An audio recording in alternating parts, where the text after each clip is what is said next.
जिस पुरुष ने कवच पहना हो उसको बाण नहीं बेध सकते, वैसे ही ज्ञानवान पुरुष को संसार के राग द्वेष नहीं बेध सकते। उसको भोग की भी इच्छा नहीं रहती, और जब विषय भोग आते हैं तब उसको विषय जान के बुद्धि ग्रहण नहीं करती। जैसे पतिव्रता स्त्री अपने अंतःपुर से बाहर नहीं निकलती, वैसी ही उसकी बुद्धि भीतर से बाहर नहीं निकलती। हे राम जी, बाहर से तो वह भी प्राकृतिक मनुष्यों के समान दृष्टि आते हैं, और जो कुछ अनिच्छित प्राप्त होते हैं उनको भुगतता हुआ दृष्टि में आता है, पर अंतर से उसको राग द्वेष नहीं फुरता। हे राम जी, जो कुछ जगत की उत्पत्ति और प्रलय का क्षोभ है वह ज्ञानवान को नष्ट नहीं कर सकता। जैसे चित्र की बेली को आंधी नहीं चला सकती, वैसे ही उसको जगत का दुख नहीं चला सकता। वह संसार की ओर से जड़ हो जाता है और वृक्ष के समान गंभीर, पर्वत की भांति स्थिर और चंद्रमा के सदृश शीतल हो जाता है। हे राम जी, वह आत्मज्ञान से ऐसे पद को प्राप्त होता है जिसके पाने से और कुछ पाने योग्य नहीं रहता। आत्मज्ञान का कारण यह मोक्षोपाय शास्त्र है। इसमें नाना प्रकार के दृष्टांत कहे हैं। जो वस्तु अपरिच्छिन्न हो और देखने में न आवे और उसका न्याय देखने में हो, तो उसको उपमा से विधि पूर्वक समझाने का नाम दृष्टांत है। हे राम जी, जगत कार्य और कारण से रहित है, तो आत्मा और जगत की एकता कैसे हो? इससे मैं जो दृष्टांत कहूँगा उसका एक अंश अंगीकार करना, सब देश अंगीकार न करना। हे राम जी, कार्य कारण की कल्पना मूर्खों ने की है। उसके मिटाने के लिए मैं स्वप्न दृष्टांत कहता हूँ। उसके समझने से तेरे मन का संशय नष्ट हो जाएगा। दृग और दृश्य का भेद मूर्ख को भासता है। उसके दूर करने के अर्थ मैं स्वप्न दृष्टांत कहूँगा, जिसके विचारने से मिथ्या विभाग कल्पना का अभाव होता है। हे राम जी, ऐसी कल्पना का नाश करता यह मेरा मोक्ष उपाय शास्त्र है। जो पुरुष आदि से अंत पर्यंत इसे विचारेगा सो पूर्ण संस्कारी होगा। जो पद पदार्थ को जानने वाला हो और दृश्य को बारंबार विचारे तो उसका दृश्य भ्रम नष्ट होगा। इस शास्त्र के विचार में किसी तीर्थ, तप, दान आदि की अपेक्षा नहीं है। जहाँ स्थान हो वहाँ बैठे और जैसा भोजन गृह में हो वैसा करे और बारंबार इसका विचार करे तो अज्ञान नष्ट होकर आत्मपद की प्राप्ति होगी। हे राम जी, यह शास्त्र प्रकाश रूप है। जैसे अंधकार में पदार्थ नहीं दिखता और दीपक के प्रकाश से चक्षु सहित दिखता है, वैसे शास्त्र रूपी दीपक विचार रूपी नेत्र सहित हो तो आत्मपद की प्राप्ति हो। हे राम जी, आत्मज्ञान विचार बिना वर और शाप से प्राप्त नहीं होता। जब विचार करके दृढ़ अभ्यास कीजिए तब प्राप्त होता है। इससे इस मोक्ष पावन शास्त्र के विचार से जगत भ्रम नष्ट हो जाएगा और जगत को देखते देखते जगत भाव मिट जाएगा। जैसे लिखी हुई सर्प की मूर्ति से बिना विचार भ्रम होता है और जब विचार कर देखिए तब सर्प भ्रम मिट जाता है, वैसे ही जगत भ्रम विचार करने से नष्ट हो जाता है और जन्म मरण का भय भी नहीं रहता। हे राम जी, जन्म मरण का भय भी बड़ा दुख है, परंतु इस शास्त्र के विचार से वह भी नष्ट हो जाता है। जिन्होंने इसका विचार त्यागा है वह माता के गर्भ में कीट होकर भी कष्ट से न छूटेंगे और विचारवान पुरुष आत्मपद को प्राप्त होंगे। जो श्रेष्ठ ज्ञानी हैं उनको अनंत सृष्टि अपना ही रूप भासती है। कोई पदार्थ आत्मा से भिन्न नहीं भासता। जैसे जिसको जल का ज्ञान है उसको लहर और आवर्त सब जल रूप ही भासती है, वैसे ही ज्ञानवान को सब आत्म रूप ही भासता है और वह इंद्रियों से इष्ट अनिष्ट की प्राप्ति में इच्छा द्वेष नहीं करता। सदा एक रस मन के संकल्प से रहित शांत रूप होता है। जैसे मंदराचल पर्वत के निकलने से क्षीर समुद्र शांत होता है, वैसे ही संकल्प विकल्प रहित मनुष्य शांति रूप होता है। हे राम जी, और तेज दाहक होता है, परंतु ज्ञान का तेज जिस घट में उदय होता है सो शीतल और शांति रूप हो जाता है और फिर उसमें संसार का विकार कोई नहीं रहता। जैसे कलयुग में शिखा वाला तारा उदय होता है, और कलयुग के अभाव में नहीं उदय होता, वैसे ही ज्ञानवान के चित्त में विकार उत्पन्न नहीं होता। हे राम जी, संसार भ्रम आत्मा के प्रमाद से उत्पन्न होता है, पर आत्मज्ञान होने से वह यत्न के बिना ही शांत हो जाता है। फूल और पत्र के काटने में भी कुछ यत्न होता है, परंतु आत्मा के पाने में कुछ यत्न नहीं होता, क्योंकि बोध रूप को बोध ही से जानता है। हे राम जी, जो जानने मात्र ज्ञान स्वरूप है, उसमें स्थित होने का क्या यत्न है। आत्मा शुद्ध और अद्वैत रूप है और जगत भ्रम मात्र है। जिसकी सत्यता पूर्वापर विचार से न पाइए, उसको भ्रम मात्र जानिए, और पूर्वापर विचार से जो स्थिर रहे, उसको सत्य रूप जानिए। इस जगत की सत्यता आदि अंत में नहीं है, इससे स्वप्नवत है। जैसे स्वप्न आदि अंत में कुछ नहीं होता, वैसे जागृत भी आदि अंत में नहीं है, इससे जागृत और स्वप्न दोनों तुल्य हैं। हे राम जी, यह वार्ता बालक भी जानता है कि जिसकी आदि अंत में सत्यता न पाइए, सो स्वप्नवत है। जिसका आदि भी न हो और अंत भी न रहे, उसका मध्य भी असत्य जानिए। उसका दृष्टांत यह है कि संकल्प पूरीवत ध्यान नगर की भांति, स्वप्नपुरी की भांति, वर और शाप से जो उपजता है, उसकी भांति और औषधि से उपज की भांति इन पदार्थों की सत्यता न आदि में होती है और न अंत में होती है, और मध्य में जो भासता है सो भी भ्रम मात्र है।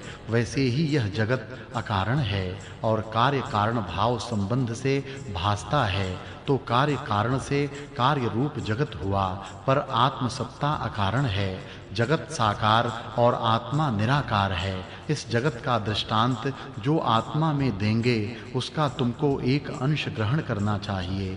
जैसे स्वप्न की सृष्टि का पूर्व अपर भाव आत्मा है, क्योंकि अकारण है, और मध्य भाव का दृष्टांत नहीं मिलता, क्योंकि उपमेय अकारण है, तो इसका इसके समान दृष्टांत क्यों कर हो। इससे अपने बोध के अर्थ दृष्टांत का एक अंश ग्रहण करना।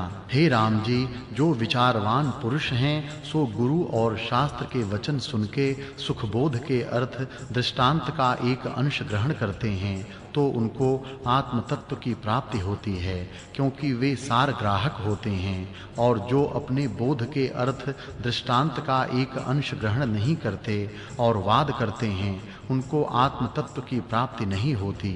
इससे दृष्टांत का एक अंश सारभूत ग्रहण करके दृष्टांत के सर्व भाव से न मिलना चाहिए, और पृथक को देखकर तर्क न करना चाहिए। जैसे अंधकार में पदार्थ पड़ा हो तो दीपक के प्रकाश से देख लेते हैं, क्योंकि दीपक के साथ प्रयोजन है। ऐसा नहीं कहते कि दीपक किसका है और तेल बत्ती कैसी है और किस स्थान की है। वैसे ही दृष्टांत का एक अंश आत्मबोध के निमित्त अंगीकार करना। हे राम जी, जिसके वाक्य से अर्थ सिद्ध हो और जो अनुभव को प्रकट करे, वह वचन अंगीकार करना, और जिससे वाक्यार्थ सिद्ध न हो, उसका त्याग करना। जो पुरुष अपने बोध के निमित्त वचन को ग्रहण करता है, वही श्रेष्ठ है, और जो वाद के निमित्त ग्रहण करता है, वह मूर्ख है। जो कोई अभिमान को लेकर ग्रहण करता है, वह हस्ती के समान अपने सिर पर मिट्टी डालता है, उसका अर्थ सिद्ध नहीं होता। और जो अपने बोध के निमित्त वचन को ग्रहण करके विचार पूर्वक उसका अभ्यास करता है, उसका आत्मा शांत होता है। हे राम जी, आत्मपद पाने के निमित्त अवश्यमेव अभ्यास चाहिए। जब शम विचार संतोष और संत समागम से बोध को प्राप्त हो, तब परम पद को पाता है। हे राम जी, जो कोई दृष्टांत देता है, वह एक देश लेकर कहता है। सर्वमुख कहने से अखंडता का अभाव हो जाता है। सर्वमुख दृष्टांत मुख्य को जानिए, वह सत्य रूप होता है। ऐसे तो नहीं होता कि आत्मा तो सत्य रूप कार्य कारण से रहित शुद्ध और चैतन्य है। उसके बताने के लिए कार्य कारण जगत का दृष्टांत कैसे दीजिए। जो कोई जगत का दृष्टांत देता है, वह केवल एक अंश लेके कहता है, और बुद्धिमान भी दृष्टांत के एक अंश को ग्रहण करते हैं। श्रेष्ठ पुरुष अपने बोध के निमित्त सार को ही ग्रहण करते हैं। जैसे क्षुधार्थी को चावल पाक प्राप्त हो तो भोजन करने का प्रयोजन है, वैसे ही जिज्ञासु को भी यही चाहिए कि अपने बोध के निमित्त सार को ग्रहण करके वाद न करे, क्योंकि उसकी उत्पत्ति और स्थिति का वाद करना व्यर्थ है। हे राम जी, वाक्य वही है जो अनुभव को प्रकट करे, और जो अनुभव को न प्रकट करे उसका त्याग करना चाहिए। कदाचित स्त्री का वाक्य आत्मानुभव को प्रत्यक्ष करने वाला हो तो उसको भी ग्रहण करना चाहिए, और जो परम गुरु के तथा वेद वाक्य भी हों और अनुभव को प्रकट न करें तो उनका त्याग करना चाहिए। जब तक विश्राम न पावे तब तक विचार करना चाहिए। विश्राम का नाम तुरीय पद है। जैसे मंदराचल पर्वत के क्षोभ से क्षीर समुद्र शांत हुआ था, वैसे ही विश्राम की प्राप्ति होने से अक्षय शांति होती है। हे राम जी, तुरीय पद संयुक्त पुरुष को श्रुति स्मृति उक्त कर्मों के करने से कुछ प्रयोजन सिद्ध नहीं होता और न करने से कुछ प्रत्यवाय नहीं होता। वह सदेह हो चाहे विदेह हो, गृहस्थ हो चाहे विरक्त हो, उसको कुछ नहीं करना है। वह पुरुष संसार समुद्र से पार ही है। हे राम जी, उपमेय की उपमा एक अंश से ग्रहण कर जानता है तब बोध की प्राप्ति होती है, और बोध के बिना मुक्ति को प्राप्त नहीं होता। वह केवल व्यर्थवाद करता है। हे राम जी, जिसके घट में शुद्ध स्वरूप आत्म सत्ता विराजमान है, वह जो उसको त्याग कर और विकल्प उठाता है तो वह चोग चंचु और मूर्ख है। हे राम जी, प्रत्यक्ष प्रमाण मानने योग्य है, क्योंकि अनुभव और अर्थापत्ति आदि प्रमाणों से उसकी सत्ता ही प्रकट होती है। जैसे सब नदियों का अधिष्ठान समुद्र है, वैसे ही सब प्रमाणों का अधिष्ठान प्रत्यक्ष प्रमाण है। वह प्रत्यक्ष क्या है सो सुनिए। हे राम जी, चक्षुजन्य ज्ञान संवित संवेदन है। जो उस चक्षु से विद्यमान होता है उसका नाम प्रत्यक्ष प्रमाण है। उन प्रमाणों को विषय करने वाला जीव है। अपने वास्तव स्वरूप के अज्ञान से अनात्मा रूपी दृश्य बना है। उसमें अहंकृति से अभिमान हुआ है, और अभिमान ही से सब दृश्य होता है। उससे हेयोपादेय बुद्धि होती है, जिससे राग द्वेष करके जलता है और आपको कर्ता मानकर बहिर्मुख हुआ भटकता है। हे राम जी, जब विचार करके संवेदन अंतर्मुखी हो तब आत्मपद प्रत्यक्ष होकर निज भाव को प्राप्त होता है, और फिर प्रछिन्न भाव नहीं रहता, शुद्ध शांति को प्राप्त होता है। जैसे स्वप्न से जगकर स्वप्न का शरीर और दृश्य भ्रम नष्ट हो जाता है, वैसे ही आत्मा के प्रत्यक्ष होने से सब भ्रम मिट जाता है और शुद्ध आत्मसत्ता भासती है। हे राम जी, यह दृश्य और दृष्टा मिथ्या है। जो दृष्टा है सो दृश्य होता है, और जो दृश्य है सो दृष्टा होता है। यह भ्रम मिथ्या आकाश रूप है। जैसे पवन में स्पंद शक्ति रहती है, वैसे ही आत्मा में संवेदन रहती है। जब संवेदन स्पंद रूप होती है तब दृश्य रूप होके स्थित होती है। जैसे स्वप्न में अनुभव सत्ता दृश्य रूप होके स्थित होती है, वैसे ही यह दृश्य है, सब आत्म सत्ता ही है। ऐसा विचार करके आत्मपद को प्राप्त हो जाओ, और जो ऐसा विचार करके आत्मपद को प्राप्त न हो सको तो अहंकार का जो उल्लेख फुरता है उसका अभाव करो। पीछे जो शेष रहेगा सो शुद्ध बोध आत्मसत्ता है। जब तुम शुद्ध बोध को प्राप्त होगे तब ऐसी चेष्टा होगी जैसे यंत्र की पुतली संवेदन बिना चेष्टा करती है, वैसे ही देह रूपी पुतली का चलाने वाला मन रूपी संवेदन है, उसके बिना पड़ी रहेगी और अहंकार का अभाव होगा। इससे यत्न करके उस पद के पाने का अभ्यास करो जो नित्य शुद्ध और शांत रूप है। हे राम जी, दैव शब्द को त्याग कर अपना पुरुषार्थ करो और आत्मपद को प्राप्त हो। जो कोई पुरुषार्थ में शूरमा है सो आत्मपद को प्राप्त होता है, और जो नीच पुरुषार्थ का आश्रय करता है सो संसार समुद्र में डूबता है। इत श्री योग वासिष्ठे मुमुक्षु प्रकरणे दृष्टांत प्रमाणा नामष्टादश सर्गः। वशिष्ठ जी बोले, हे राम जी, जब सत्संग करके मनुष्य शुद्ध बुद्धि करे तब आत्म पद पाने को समर्थ होता है। प्रथम सत्संग यह है कि जिसकी चेष्टा शास्त्र के अनुसार हो उसका संग करे और उसके गुणों को हृदय में धरे। फिर महापुरुषों के शम और संतोषादि गुणों का आश्रय करे। शम संतोषादिक से ज्ञान उपजता है, जैसे मेघ से अन्न उपजता है, अन्न से जगत होता है और जगत से मेघ होता है, वैसे ही शम, संतोष और शमादिक गुण और आत्मज्ञान परस्पर सहकारी होते हैं। शमादिक गुणों से ज्ञान उपजता है, आत्मज्ञान करने से शमादिक गुण स्थित होते हैं। जैसे बड़े ताल से मेघ और मेघ से ताल पुष्ट होता है, वैसे ही शमादिक गुणों से आत्मज्ञान होता है और आत्मज्ञान से शमादिक गुण पुष्ट होते हैं। ऐसा विचार करके शम संतोषादिक गुणों का अभ्यास करो, तब शीघ्र ही आत्म तत्व को प्राप्त होगे। हे राम जी, ज्ञानवान पुरुष को शमादिक गुण स्वाभाविक प्राप्त होते हैं और जिज्ञासु को अभ्यास करने से प्राप्त होते हैं। जैसे धान्य की रक्षा जब स्त्री करती है और ऊंचे शब्द से पक्षियों को उड़ाती है तब फल को पाती है और उससे पुष्ट होती है, वैसे ही शम संतोषादिक के पालने से आत्म तत्व की प्राप्ति होती है। हे राम जी, इस मोक्ष उपाय शास्त्र को आदि से लेकर अंत पर्यंत विचारे तो भ्रांति निवृत्ति होके धर्म अर्थ काम मोक्ष सर्व पुरुषार्थ सिद्ध होते हैं। यह शास्त्र मोक्ष उपाय का परम कारण है। जो शुद्ध बुद्धिमान पुरुष इसको विचारेगा उसको शीघ्र ही आत्म पद की प्राप्ति होगी।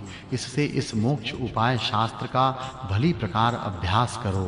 इत श्री योग वासिष्ठे मुमुक्षु प्रकरणे आत्म प्राप्ति वर्णन नामैकोन विंशतितमः सर्गः समाप्तमिदं मुमुक्षु प्रकरणं द्वितीयम्। श्री परमात्मने नमः।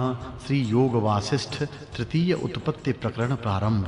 वशिष्ठ जी बोले, हे राम जी, ब्रह्म और ब्रह्मवेत्ता में त्वम इदं सह इत्यादिक सर्व शब्द आत्मसत्ता के आश्रय स्फूर्ते हैं। जैसे स्वप्न में सब अनुभव सत्ता में शब्द होते हैं, वैसे ही यह भी जानो और जो उसमें यह विकल्प होते हैं कि जगत क्या है, कैसे उत्पन्न हुआ है और किसका है इत्यादिक चोग चंचु हैं। हे राम जी, यह सब जगत ब्रह्म रूप है। यहाँ स्वप्न का दृष्टांत विचार लेना चाहिए। इसके पहले मुमुक्षु प्रकरण मैंने तुमसे कहा है, अब क्रम से उत्पत्ति प्रकरण कहता हूँ, सो सुनिए। जो ज्ञान वस्तु स्वभाव है, हे राम जी, जो पदार्थ उपजता है वही बढ़ता घटता मोक्ष और नीच ऊंच होता है, और जो उपजता न हो उसका बढ़ना घटना बंध मोक्ष और नीच ऊंच होना भी नहीं होता। हे राम जी, स्थावर जंगम जो कुछ जगत दिखता है सो सब आकाश रूप है।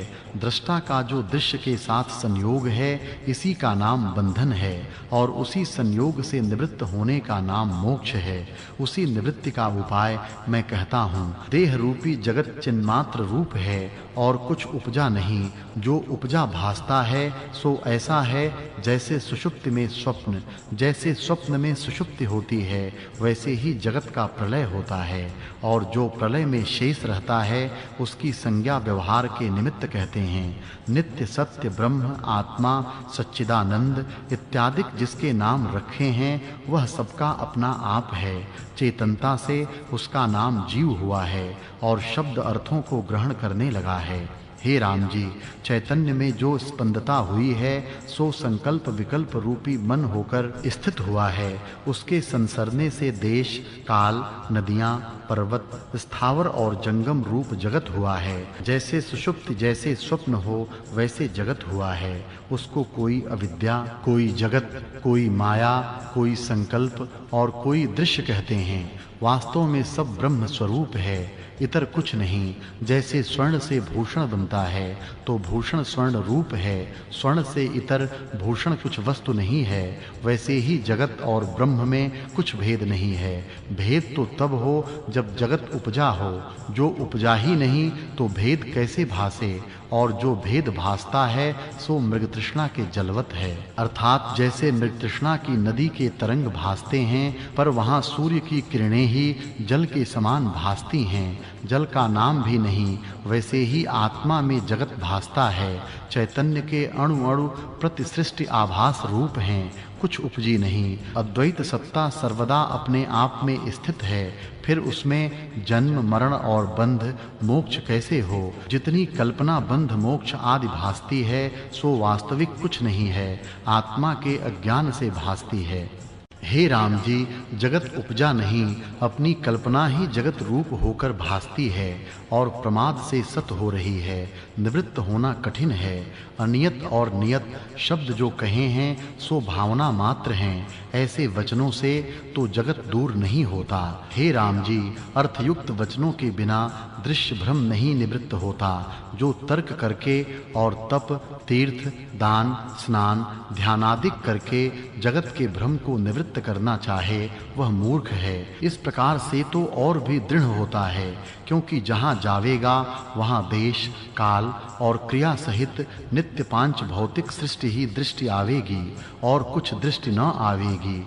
इससे इसका नाश न होगा। और जो जगत से उपराम होकर समाधि लगा के बैठेगा तब भी चिरकाल में उतरेगा और फिर भी जगत का शब्द और अर्थ भास आवेगा। जो फिर भी अनर्थ रूप संसार भासा तो समाधि का क्या सुख होगा? क्योंकि जब तक समाधि में रहेगा तभी तक वह सुख रहेगा। निदान इन उपायों से जगत निवृत्त नहीं होता। जैसे कमल के डोडे में बीज होता है और जब तक उस बीज का नाश नहीं होता तब तक फिर उत्पन्न होता रहता है, और जैसे वृक्ष के पात तोड़िए तो भी बीज का नाश नहीं होता, वैसे ही तप दानादिकों से जगत निवृत्त नहीं होता और तभी तक अज्ञान रूपी बीज भी नष्ट नहीं होता। जब अज्ञान रूपी बीज नष्ट होगा तब जगत रूपी वृक्ष का अभाव हो जाएगा और उपाय करना मानो पत्तों को तोड़ना है। इन उपायों से अक्षय पद और अक्षय समाधि नहीं प्राप्त होती। हे राम जी, ऐसी समाधि तो किसी को नहीं प्राप्त होती जो शिला के समान हो जावे। मैं सब स्थान देख रहा हूँ, कदाचित ऐसी भी समाधि हो तो भी संसार सत्ता निवृत्त नहीं होगी, क्योंकि अज्ञान रूपी बीज निवृत्त नहीं हुआ। समाधि ऐसी है जैसे जागृत से सुषुप्ति होती है, क्योंकि अज्ञान रूपी वासना के कारण सुषुप्ति से फिर जागृत आती है, वैसे ही अज्ञान रूपी वासना से समाधि से भी जाग जाता है, क्योंकि उसको वासना खींच ले आती है। हे राम जी, तप समाधि आदिकों से संसार भ्रम निवृत्त नहीं होता। जैसे काजी से क्षुधा की निवृत्ति नहीं होती, वैसे ही तप और समाधि से चित्त की वृत्ति एकाग्र होती है, परंतु संसार निवृत्त नहीं होता। जब तक चित्त समाधि में लगा रहता है तब तक सुख होता है, और जब उत्थान होता है तब फिर नाना प्रकार के शब्दों और अर्थों से युक्त संसार भासता है। हे राम जी, अज्ञान से जगत भासता है और विचार से निवृत्त होता है। जैसे बालक को अपनी अज्ञानता से परछाई में वैताल की कल्पना होती है और ज्ञान से निवृत्त होती है, वैसे ही यह जगत अविचार से भासता है और विचार से निवृत्त होता है। हे राम जी, वास्तव में जगत उपजा नहीं, असत रूप है। जो स्वरूप से उपजा होता तो निवृत्त न होता, पर यह तो विचार से निवृत्त होता है। इससे जाना जाता है कि कुछ नहीं बना। जो वस्तु सत्य होती है उसकी निवृत्ति नहीं होती, और जो असत है सो स्थिर नहीं रहती।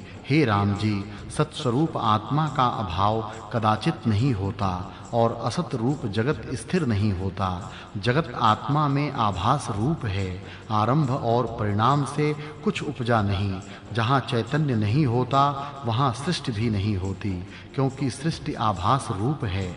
आत्मा आदर्श रूप है, उसमें अनंत सृष्टियां प्रतिबिंबित होती हैं। आदर्श में प्रतिबिंब भी तब होता है जब दूसरा निकट होता है, पर आत्मा के निकट दूसरा और कोई प्रतिबिंब नहीं होता, क्योंकि आभास रूप है। एक ही आत्म सत्ता चैतन्यता से द्वैत की भांति होकर भासती है, पर कुछ बना नहीं। जैसे फूल में सुगंध होती है, तिलों में तेल होता है और अग्नि में उष्णता होती है, और जैसे मनोराज की सृष्टि होती है, वैसी ही आत्मा में जगत है। जैसे मनोराज से मनोराज की सृष्टि भिन्न नहीं होती, वैसे ही यह जगत आत्मा से भिन्न नहीं। इत श्री योग वासिष्ठे उत्पत्ति प्रकरणे बोध हेतु वर्णन नाम प्रथम सर्गः। वशिष्ठ जी बोले, हे राम जी, एक आकाशज आख्यान जो श्रवण का भूषण और बोध का कारण है, उसको सुनिए। आकाशज नामक एक ब्राह्मण शुद्ध चिदंश से उत्पन्न हुए। वह धर्मनिष्ठ सदा आत्मा में स्थिर रहते थे, भले प्रकार प्रजा का पालन करते थे और चिरंजीवी थे। तब मृत्यु विचार करने लगी कि मैं अविनाशिनी हूँ और जो जीव उपजते हैं उनको मारती हूँ, परंतु इस ब्राह्मण को मैं नहीं मार सकती। जैसे खंग की धार पत्थर पर चलाने से कुंठित हो जाती है, वैसे ही मेरी शक्ति इस ब्राह्मण पर कुंठित हो गई है।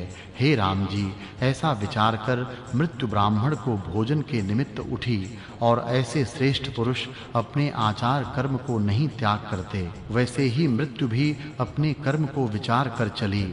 जब ब्राह्मण के गृह में मृत्यु ने प्रवेश किया, तो जैसे प्रलय काल में महातेज संयुक्त अग्नि सब पदार्थों को जलाने लगती है, वैसे ही अग्नि इसके जलाने को उड़ी और आगे दौड़ के जहां ब्राह्मण बैठा था अंतःपुर में जाकर पकड़ने लगी। पर जैसे बड़ा बलवान पुरुष भी और के संकल्प रूप पुरुष को नहीं पकड़ सकता, वैसे ही मृत्यु ब्राह्मण को न पकड़ सकी। तब उसने धर्मराज के गृह में जाकर कहा, हे भगवन, कोई उपजा है, उसको मैं अवश्य भोजन करती हूँ, परंतु एक ब्राह्मण जो आकाश से उपजा है, उसको मैं वश में नहीं कर सकी। यह क्या कारण है? यम बोले, हे मृत्यो, तुम किसी को नहीं मार सकती। जो कोई मरता है वह अपने कर्मों से मरता है। जो कोई कर्मों का करता है उसके मारने को तुम भी समर्थ हो, पर जिसका कोई कर्म नहीं उसके मारने को तुम समर्थ नहीं हो। इससे तुम जाकर उस ब्राह्मण के कर्म खोजो, और जब कर्म पाओगी तब उसके मारने को समर्थ होगी, अन्यथा समर्थ न होगी। हे राम जी, जब इस प्रकार यम ने कहा, तब कर्म खोजने के निमित्त मृत्यु चली। कर्म वासना का नाम है। वहां जाकर ब्राह्मण के कर्मों को ढूंढने लगी और दसों दिशाओं में ताल, समुद्र, बगीचे और द्वीप से द्वीपांतर इत्यादि सब स्थान देखती फिरी, परंतु ब्राह्मण के कर्मों की प्रतिभा कहीं न पाई। हे राम जी, मृत्यु बड़ी बलवंत है, परंतु उस ब्राह्मण के कर्मों को उसने न पाया। तब फिर धर्मराज के पास गई, जो संपूर्ण संशयों का नाश करने वाले और ज्ञान स्वरूप हैं, और उनसे कहने लगी, हे संशयों के नाश करता, इस ब्राह्मण के कर्म मुझको कहीं नहीं दृष्ट आते। मैंने बहुत प्रकार से ढूंढा, जो शरीरधारी हैं सो सब कर्म संयुक्त हैं, पर इसका तो कर्म कोई भी नहीं है। इसका क्या कारण है? यम बोले, हे मृत्यो, इस ब्राह्मण की उत्पत्ति शुद्ध चिदाकाश से हुई है, जहाँ कोई कारण न था। जो कारण बिना भासता है सो ईश्वर रूप है। हे मृत्यो, शुद्ध आकाश से जो इसकी उत्पत्ति हुई है, तो यह भी वही रूप है। यह ब्राह्मण भी शुद्ध चिदाकाश रूप है, और इसका चेतन ही वपु है। इसका कर्म कोई नहीं और न कोई क्रिया है, अपने स्वरूप से आप ही इसका होना हुआ है। इस कारण इसका नाम स्वयंभू है और सदा अपने आप में स्थित है। इसको जगत कुछ नहीं भासता, सदा अद्वैत है। मृत्यु बोली, हे भगवन, जो यह आकाश स्वरूप है तो साकार रूप क्यों दृष्ट आता है? यम जी बोले, हे मृत्यो, यह सदा निराकार चैतन्य वपु है और इसके साथ आकार और अहं भाव भी नहीं है। इससे इसका नाश कैसे हो? यह तो अहं त्वं जानता ही नहीं और जगत का निश्चय भी इसको नहीं है। यह ब्राह्मण अचेतन चिन्मात्र है, जिसके मन में पदार्थों का सद्भाव होता है उसका नाश भी होता है, और जिसको जगत भासता ही नहीं उसका नाश कैसे हो? हे मृत्यो, जो कोई बड़ा बलिष्ठ भी हो और सैकड़ों जंजीरें भी हों, तो भी आकाश को बांध न सकेगा। वैसे ही ब्राह्मण आकाश रूप है, इसका नाश कैसे हो? इससे इसके नाश करने का उद्यम त्याग कर देहधारियों को जाकर मारो, यह तुमसे न मरेगा। हे राम जी, यह सुनकर मृत्यु आश्चर्यवत हो अपने गृह लौट आई। राम जी बोले, हे भगवन, यह तो हमारे बड़े पितामह ब्रह्मा की वार्ता तुमने कही है। वशिष्ठ जी बोले, हे राम जी, यह वार्ता तो मैंने ब्रह्मा की कही है, परंतु मृत्यु और यम के विवाद निमित्त यह कथा मैंने तुमको सुनाई है। इस प्रकार जब बहुत काल व्यतीत होकर कल्प का अंत हुआ, तब मृत्यु सब भूतों को भोजन कर फिर ब्रह्मा को भोजन करने गई। जैसे किसी का काम हो और यदि एक बार सिद्ध न हुआ तो वह उसे छोड़ नहीं देता, फिर उद्यम करता है, वैसे ही मृत्यु भी ब्रह्मा के सन्मुख गई। तब धर्मराज ने कहा, हे मृत्यो, यह ब्रह्मा है, यह आकाश रूप है और आकाश ही इसका शरीर है। आकाश के पकड़ने को तुम कैसे समर्थ होगी? यह तो पंचभूत के शरीर से रहित है। जैसे संकल्प पुरुष होता है तो उसका आकाश ही वपु होता है, वैसे ही यह आकाश रूप आदि अंत मध्य और अहं त्वं के उल्लेख से रहित और अचेत चिन्मात्र है। इसके मारने को तू कैसे समर्थ होगी?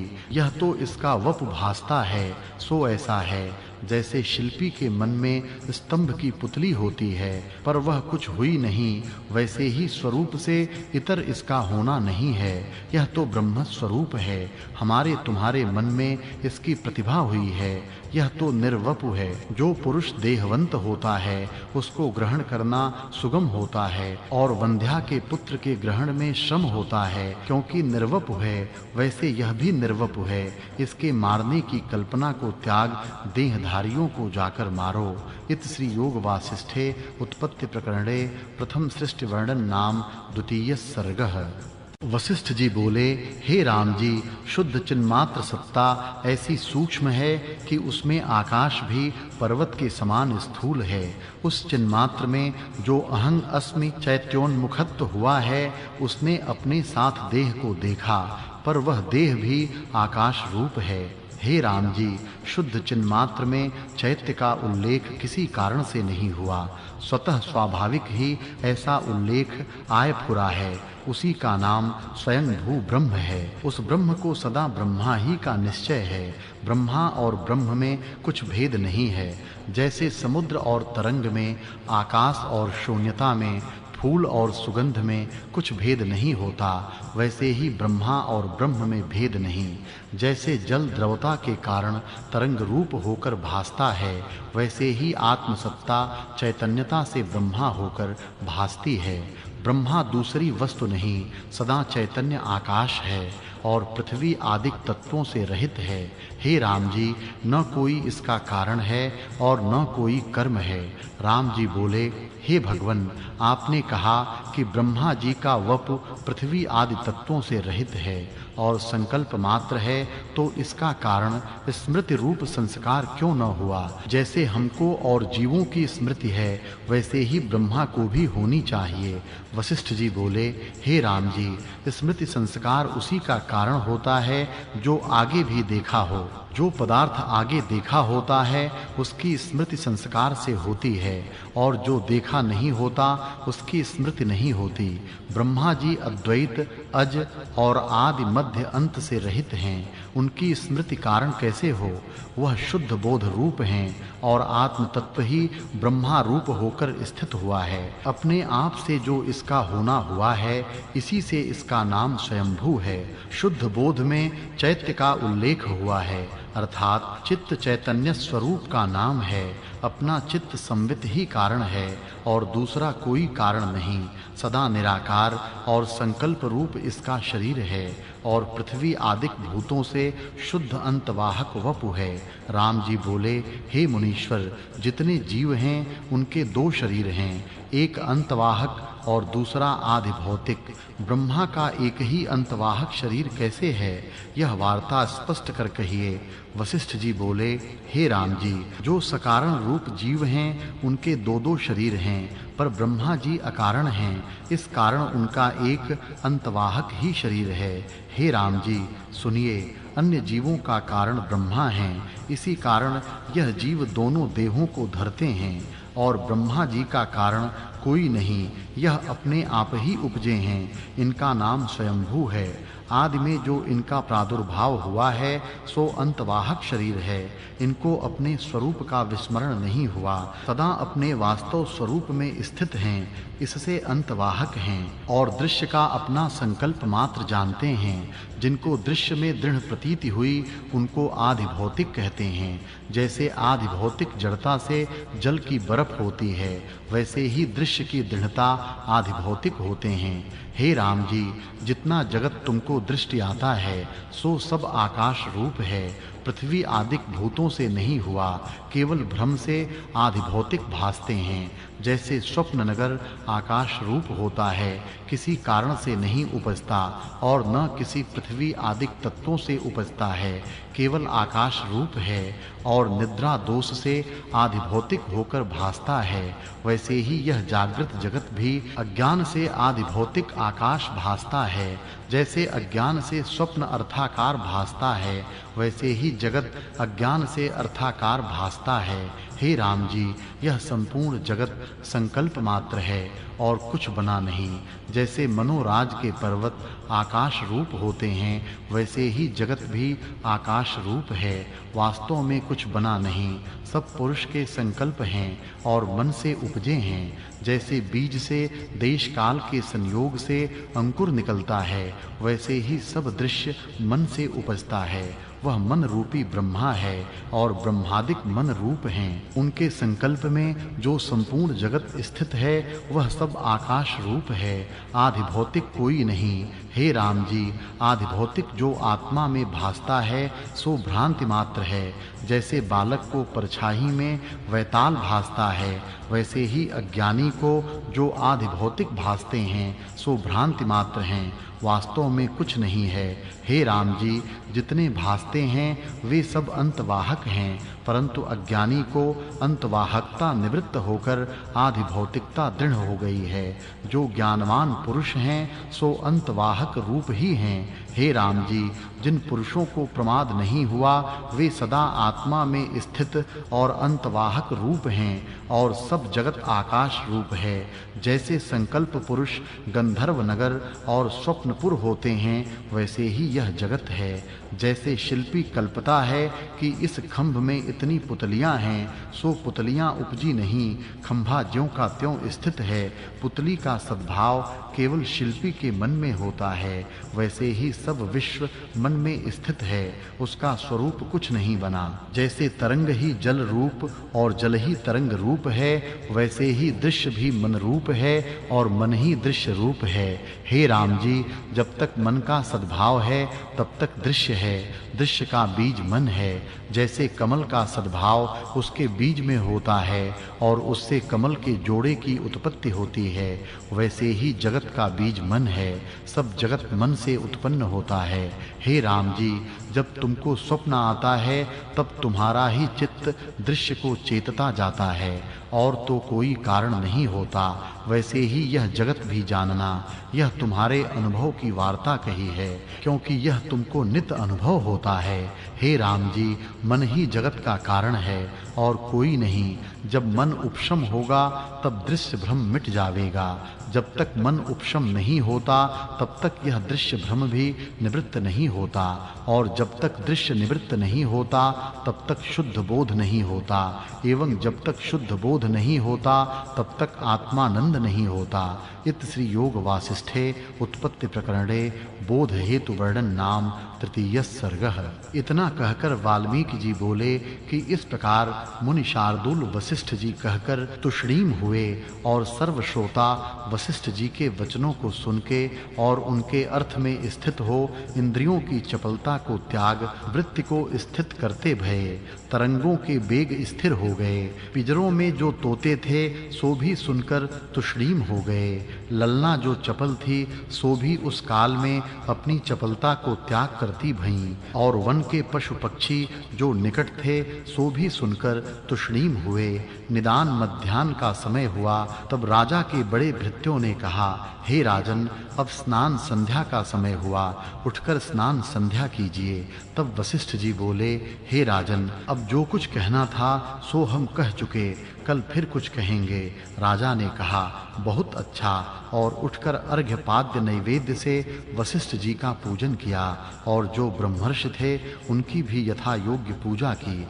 तब वशिष्ठ जी उठ खड़े हुए और परस्पर नमस्कार कर अपने-अपने स्थानों को चले।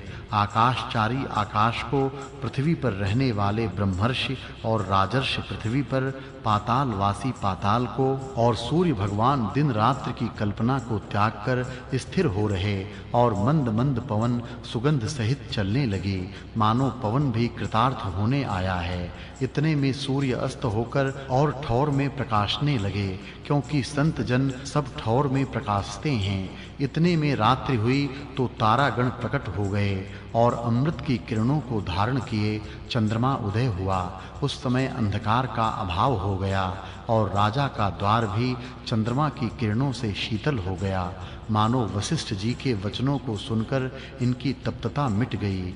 निदान सब श्रोताओं ने विचार पूर्वक रात्रि को व्यतीत किया। जब सूर्य की किरण निकली तो अंधकार नष्ट हो गया।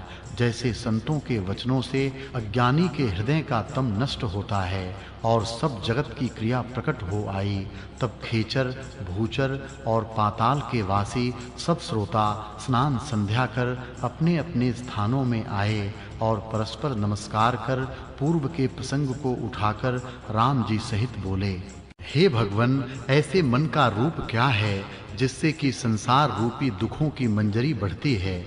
वशिष्ठ जी बोले, हे राम जी, इस मन का रूप कुछ देखने में नहीं आता। यह मन नाम मात्र है, वास्तव में इसका रूप कुछ नहीं है और आकाश की भांति शून्य है। हे राम जी, मन आत्मा में कुछ नहीं उपजा। जैसे सूर्य में तेज, वायु में स्पंद, जल में तरंग, सुवर्ण में भूषण, मरीचिका में जल और आकाश में दूसरा चंद्रमा है, वैसे ही मन भी आत्मा में कुछ वास्तव नहीं है। हे राम जी, यह आश्चर्य है कि वास्तव में कुछ उपजा नहीं, पर आकाश की भांति सब घटों में वर्तता है, पर संपूर्ण जगत मन से भासता है। असत रूपी जगत जिससे भासता है उसी का नाम मन है। हे राम जी, आत्मा शुद्ध और अद्वैत है। द्वैत रूप जगत जिसमें भासता है उसका नाम मन है और संकल्प विकल्प जो फुरता है वह मन का रूप है। जहाँ-जहाँ संकल्प फुरता है वहाँ-वहाँ मन है। जैसे जहाँ-जहाँ तरंग फुरते हैं वहाँ-वहाँ जल है, वैसे ही जहाँ-जहाँ संकल्प फुरता है वहाँ-वहाँ मन है। मन के और भी नाम हैं, स्मृति, अविद्या, मलिनता और तम। ये सब इसी के नाम ज्ञानवान पुरुष जानते हैं। हे राम जी, जितना जगजाल भासता है सो सब मन से उत्पन्न हुआ है और सब दृश्य मन रूप हैं, क्योंकि मन का रचा हुआ है, वास्तव में कुछ नहीं है। हे राम जी, मन रूपी देह का नाम अंतवाहक शरीर है और संकल्प रूप सब जीवों का आदि वपु है। उस संकल्प में जो दृढ़ आभास हुआ है उससे आदि भौतिक भासने लगा है और आदि स्वरूप का प्रमाद हुआ है। हे राम जी, यह जगत सब संकल्प रूप है और स्वरूप के प्रमाद से पिंडाकार भासता है। जैसे स्वप्न देह का आकार आकाश रूप है, उसमें पृथ्वी आदि तत्वों का अभाव होता है, परंतु अज्ञान से आदि भौतिकता भासती है, सो मन ही का संसारना है।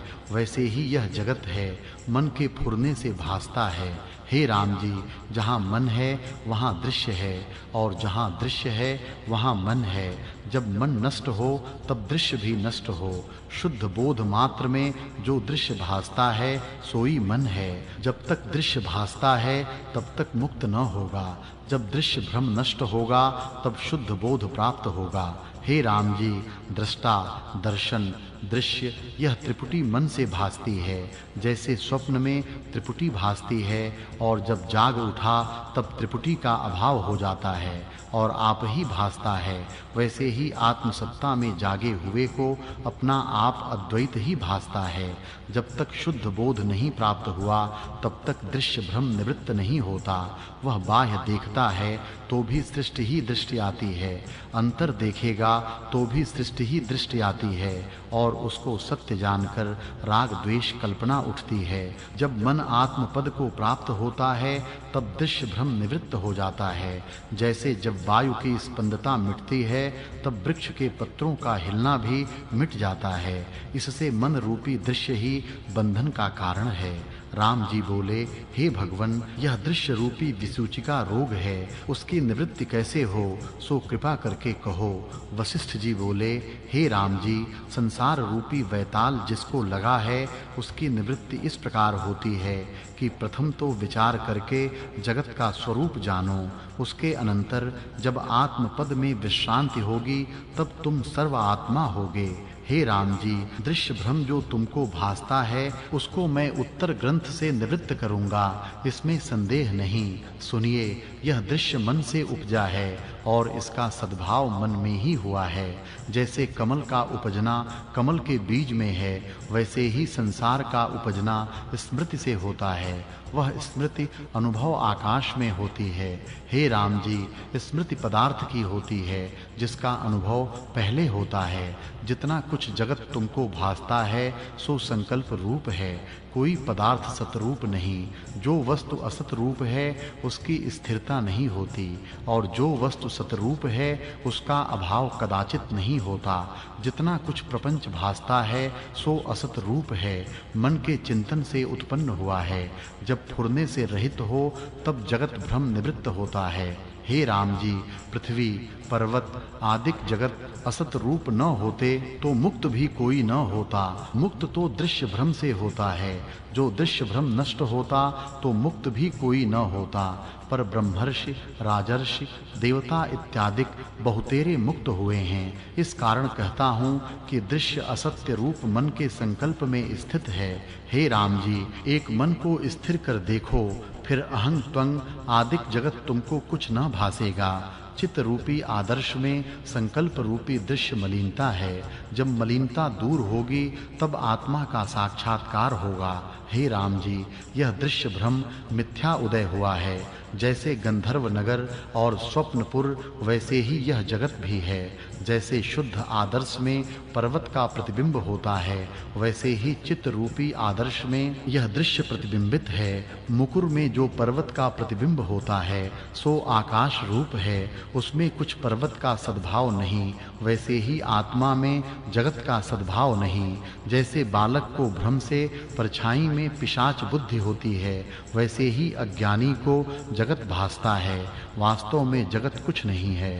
हे राम जी, न कुछ मन उपजा है और न कुछ जगत उपजा है, दोनों असत रूप हैं। जैसे आकाश में दूसरा चंद्रमा भासता है वैसे ही आत्मा में जगत भासता है। जैसे आकाश अपनी शून्यता से और समुद्र जल से पूर्ण है वैसे ही ब्रह्म सत्ता अपने आप में स्थित और पूर्ण है और उसमें जगत का अत्यंत अभाव है। इतना सुन राम जी ने पूछा, हे भगवन, यह तुम्हारे वचन ऐसे हैं जैसे कहिए कि वंध्या के पुत्र ने पर्वत चूर्ण किया। शशि के श्रृंग आदि सुंदर हैं, रेत में तेल निकलता है और पत्थर की शिला नृत्य करती व मूर्ति का मेघ गर्जन और पत्थर की पुतलियां गान करती हैं। तुम कहते हो कि दृश्य कुछ उपजा ही नहीं और है ही नहीं और मुझको ये जरा, मृत्यु आदि विकारों सहित प्रत्यक्ष भासते हैं। इससे मेरे मन में तुम्हारे वचनों का सद्भाव नहीं स्थित होता।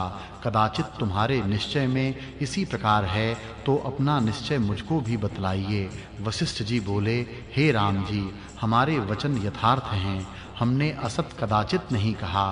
तुम विचार के देखो, यह जगत आडंबर बिना कारण हुआ है। जब महाप्रलय होता है तब शुद्ध चैतन्य सम्मित रह जाता है और उसमें कार्य कारण कोई कल्पना नहीं रहती। उसमें फिर यह जगत कारण बिना फुरता है। जैसे सुषुप्ति में स्वप्न सृष्टि फुर आती है और जैसे स्वप्न सृष्टि अकारण है वैसे ही यह सृष्टि भी अकारण है। हे राम जी, जिसका समवाय कारण और निमित्त कारण न हो और प्रत्यक्ष भासे, उसे जानिए कि भ्रांति रूप है। जैसे तुमको नित्य स्वप्न का अनुभव होता है और उसमें नाना प्रकार के पदार्थ कार्य कारण सहित भासते हैं, पर कारण बिना है, वैसे ही यह जगत भी कारण बिना है। इससे आदि कारण बिना ही जगत उपजा है। जैसे गंधर्व नगर, संकल्पपुर और आकाश में दूसरा चंद्रमा भासता है, वैसे ही यह जगत भासता है। कोई पदार्थ सत्य नहीं। जैसे स्वप्न में राजमहल और नाना प्रकार के पदार्थ भासते हैं, सो किसी कारण से तो नहीं उपजे, केवल आकाश रूप मन से संसरने से सब भासते हैं। वैसे ही यह जगत चित्त के संसरने से भासता है। जैसे स्वप्न में और स्वप्न भासता है और फिर उसमें और स्वप्न भासता है, वैसे यह जगत भासता है। वैसे ही जगत जाल मन की कल्पना से भासता है। हे राम जी, चलना, दौड़ना, देना, लेना, बोलना, सुनना, रुधना इत्यादि विषय और राग द्वेषादिक विकार सब मन के फुरने से होते हैं। आत्मा में कोई विकार नहीं।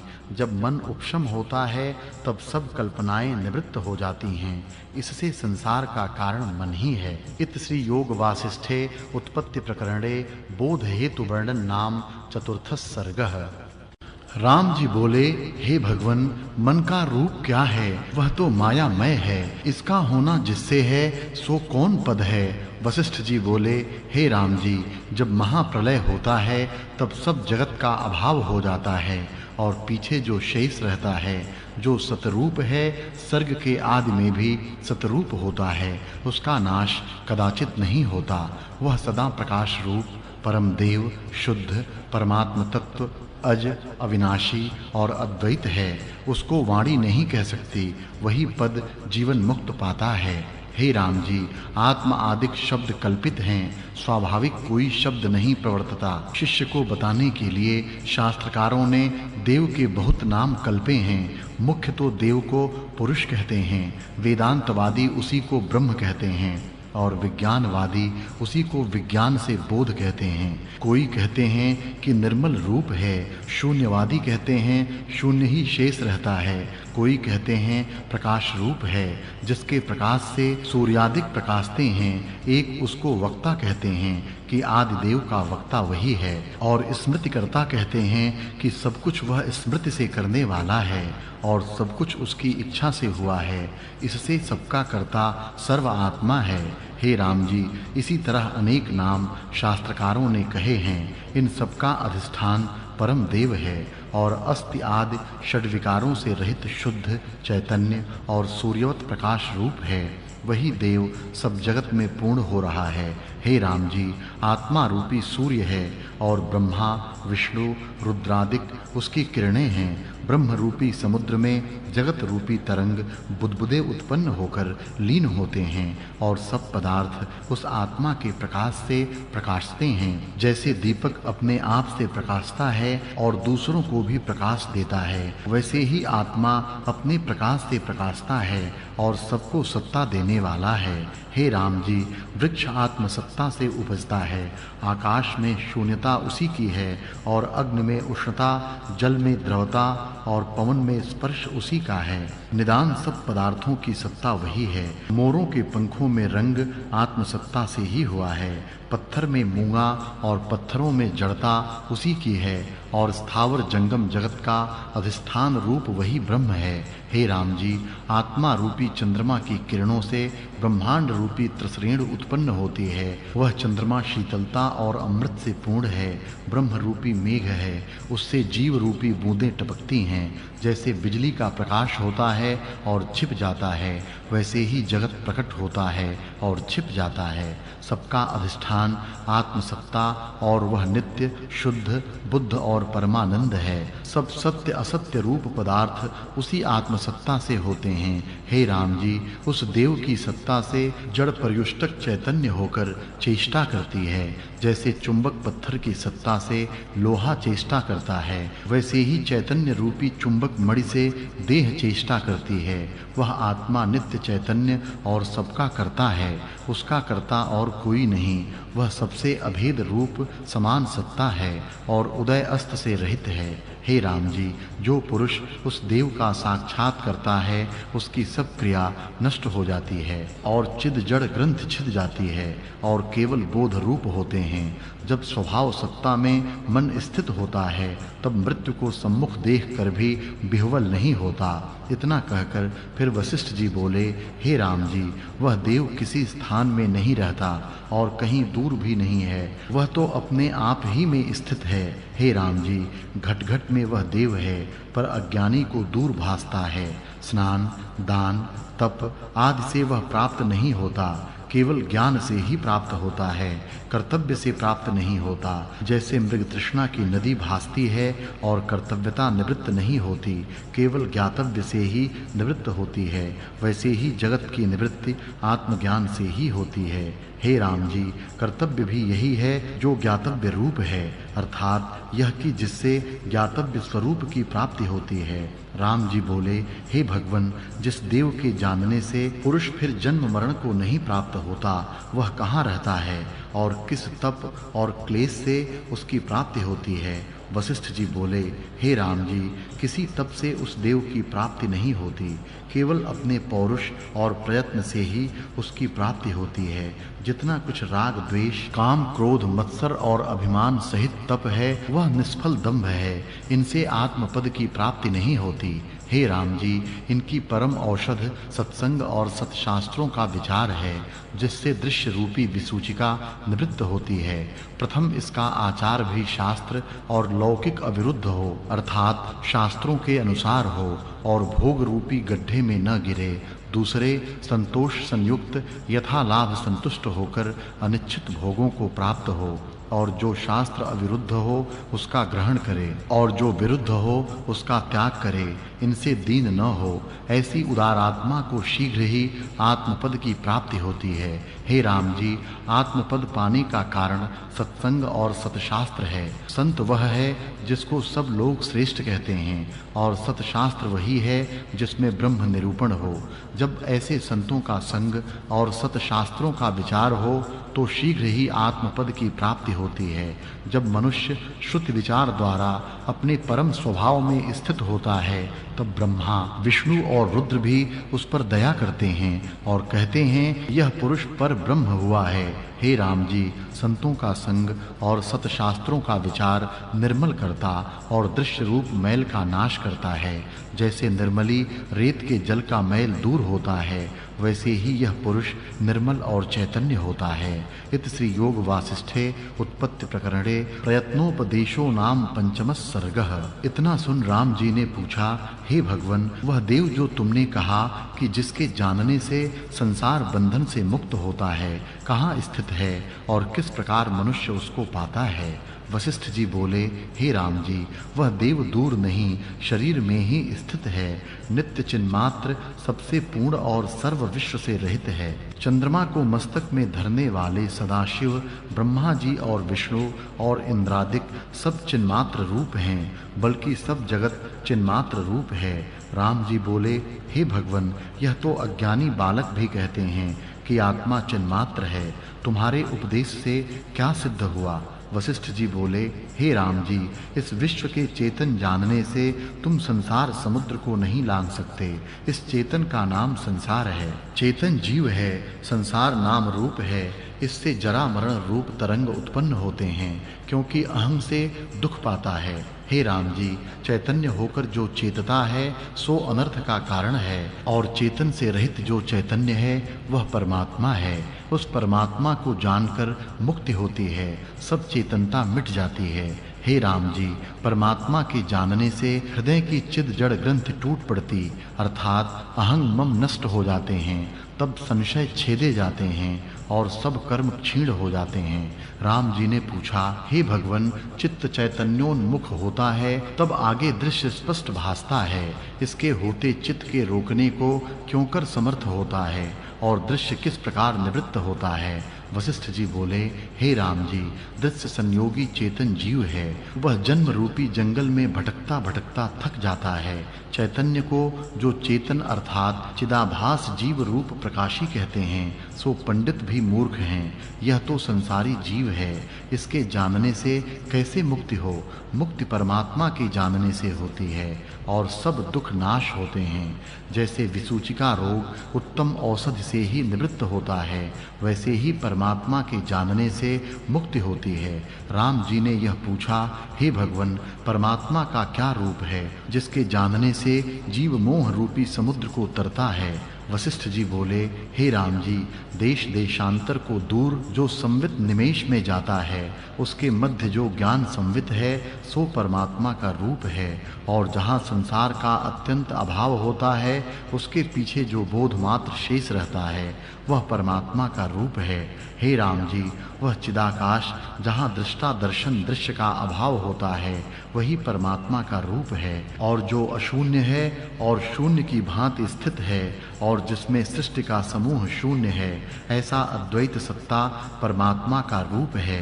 हे राम जी, महाचैतन्य रूप बड़े पर्वत की भांति जो चैतन्य स्थित है और अजड़ पर जड़ के समान स्थित है, वह परमात्मा का रूप है। और जो सबके भीतर बाहर स्थित है और सबको प्रकाशता है, सो परमात्मा का रूप है। हे राम जी, जैसे सूर्य प्रकाश रूप और आकाश शून्य रूप है, वैसे ही यह जगत आत्म रूप है।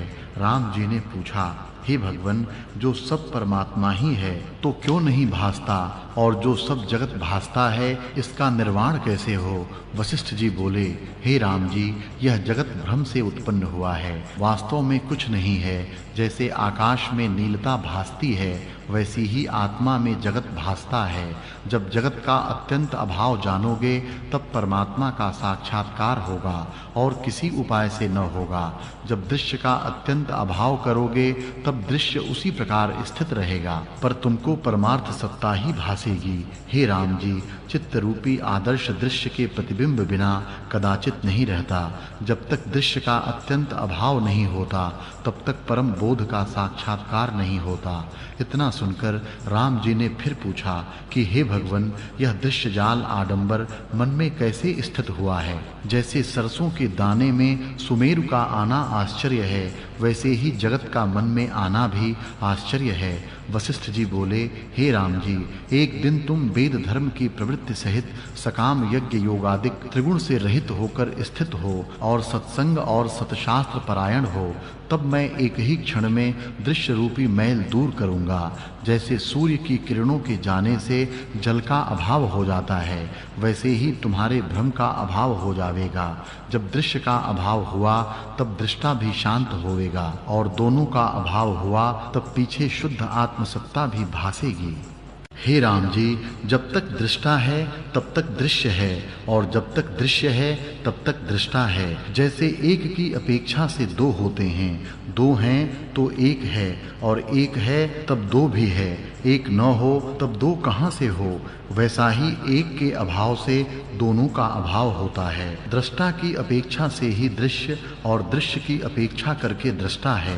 एक के अभाव से दोनों का अभाव हो जाता है। हे राम जी, अहंता से आदि लेकर जो दृश्य है, सो सब दूर करूंगा। हे राम जी, अनात्म से आदि लेके जो दृश्य है, वही मैल है। इससे रहित होकर चित्त रूपी दर्पण निर्मल होगा। जो पदार्थ असत है, उसका कदाचित भाव नहीं होता, और जो पदार्थ सत है, सो असत नहीं होगा।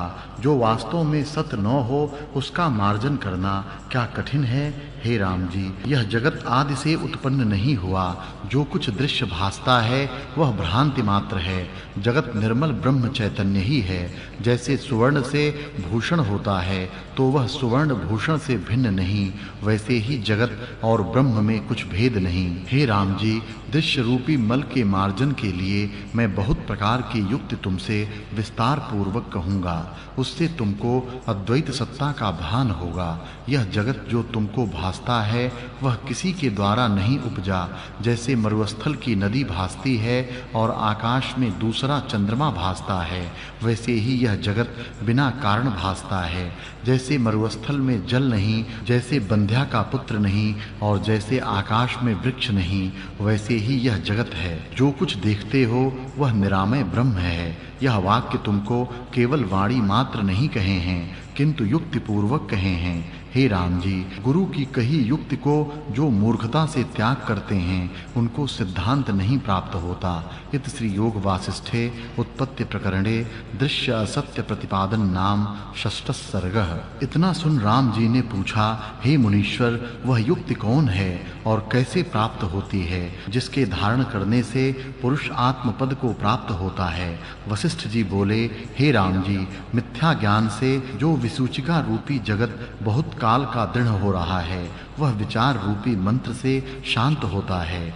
हे राम जी, बोध की सिद्धता के लिए मैं तुमसे एक आख्यान कहता हूँ, उसको सुन के तुम मुक्तात्मा होगे और जो अर्ध प्रबुद्ध होकर तुम उठ जाओगे, तब तिर्यगाद योनि को प्राप्त होगे। हे राम जी, जिस अर्थ के पाने की जीव इच्छा करता है, उसके पाने के अनुसार यत्न भी करे और थककर फिरे नहीं तो अवश्य उसको पाता है। इससे सत्संगति और सतशास्त्र परायण हो। जब तुम इनके अर्थ में दृढ़ अभ्यास करोगे, तब कुछ दिनों में परम पद पाओगे। फिर राम जी ने पूछा, हे भगवन, आत्मबोध का कारण कौन शास्त्र है और शास्त्रों में श्रेष्ठ कौन है कि उसके जानने से शोक न रहे? वशिष्ठ जी बोले, हे महामते राम जी, महाबोध का कारण शास्त्रों में परम शास्त्र यह महारामायण है। इसमें बड़े-बड़े इतिहास हैं, इनसे परम बोध की प्राप्ति होती है। हे राम जी, सब इतिहासों का सार मैं तुमसे कहता हूँ, जिसको समझकर जीवन मुक्त हो तुमको जगत न भासेगा। जैसे स्वप्न में जागे हुए को स्वप्न के पदार्थ भासते हैं, जो कुछ सिद्धांत है उन सबका सिद्धांत इसमें है और जो इसमें नहीं वह और में भी नहीं है। इसको बुद्धिमान सब शास्त्र विज्ञान भंडार कहते हैं। हे राम जी, जो पुरुष श्रद्धा संयुक्त इसको सुने और नित्य सुन के विचारेगा, उसकी बुद्धि उदार होके परम बोध को प्राप्त होगी, इसमें संशय नहीं। जिसको इस शास्त्र में रुचि नहीं, वह पापात्मा है। उसको चाहिए कि प्रथम और शास्त्रों को विचारे, उसके अनंतर इसको विचारे तो जीवन मुक्त होगा। जैसे उत्तम औषध से रोग शीघ्र ही निवृत्त होता है, वैसे ही इस शास्त्र के सुनने और विचारने से शीघ्र ही अज्ञान नष्ट और आत्मपद प्राप्त होगा। हे राम जी, आत्मपद की प्राप्ति वर और शाप से नहीं होती। जब विचार रूपी अभ्यास करे तो आत्मज्ञान प्राप्त होता है। हे राम जी, दान देने, तपस्या करने और वेद पढ़ने से भी आत्मपद की प्राप्ति नहीं होती, केवल आत्मविचार से ही होती है। संसार भ्रम भी अन्यथा नष्ट नहीं होता। इत श्री योग वासिष्ठे उत्पत्ति प्रकरणे सच्छास्त्र निर्णय योग नाम सप्तम सर्गः। वशिष्ठ जी बोले, हे राम जी, जिस पुरुष के चित्त और प्राणों की चेष्टा और परस्पर बोधन आत्मा का है और जो आत्मा को कहता भी है, आत्मा से तोषवान भी है और आत्मा ही में रमता भी है, ऐसा ज्ञाननिष्ठ जीवन मुक्त होकर फिर विदेह मुक्त होता है। राम जी बोले, हे मुनीश्वर, जीवन मुक्त और विदेह मुक्त का क्या लक्षण है कि उस दृष्टि को लेकर मैं भी वैसे ही विचरूं?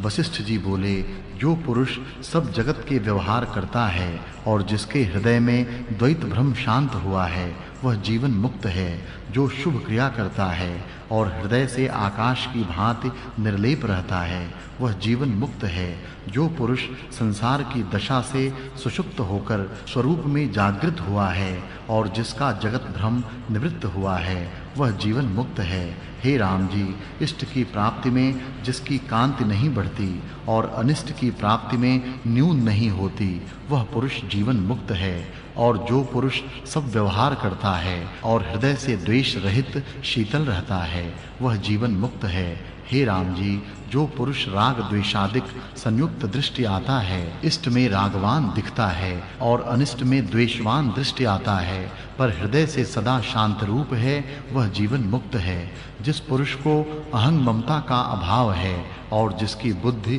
किसी में लीपायमान नहीं होती, वह कर्म करे अथवा न करे, परंतु जीवन मुक्त है। हे राम जी, जिस पुरुष को मान अपमान भय और क्रोध में कोई विकार नहीं उपजता और आकाश की भांति शून्य हो गया है, वह जीवन मुक्त है। जो पुरुष भोक्ता भी हृदय से अभोक्ता है और सचित्त दृष्टि आता है पर अचित्त है, वह जीवन मुक्त है। जिस पुरुष से कोई दुख नहीं होता और लोगों से वह दुखी नहीं होता और राग द्वेष भय और क्रोध से रहित है, वह जीवन मुक्त है।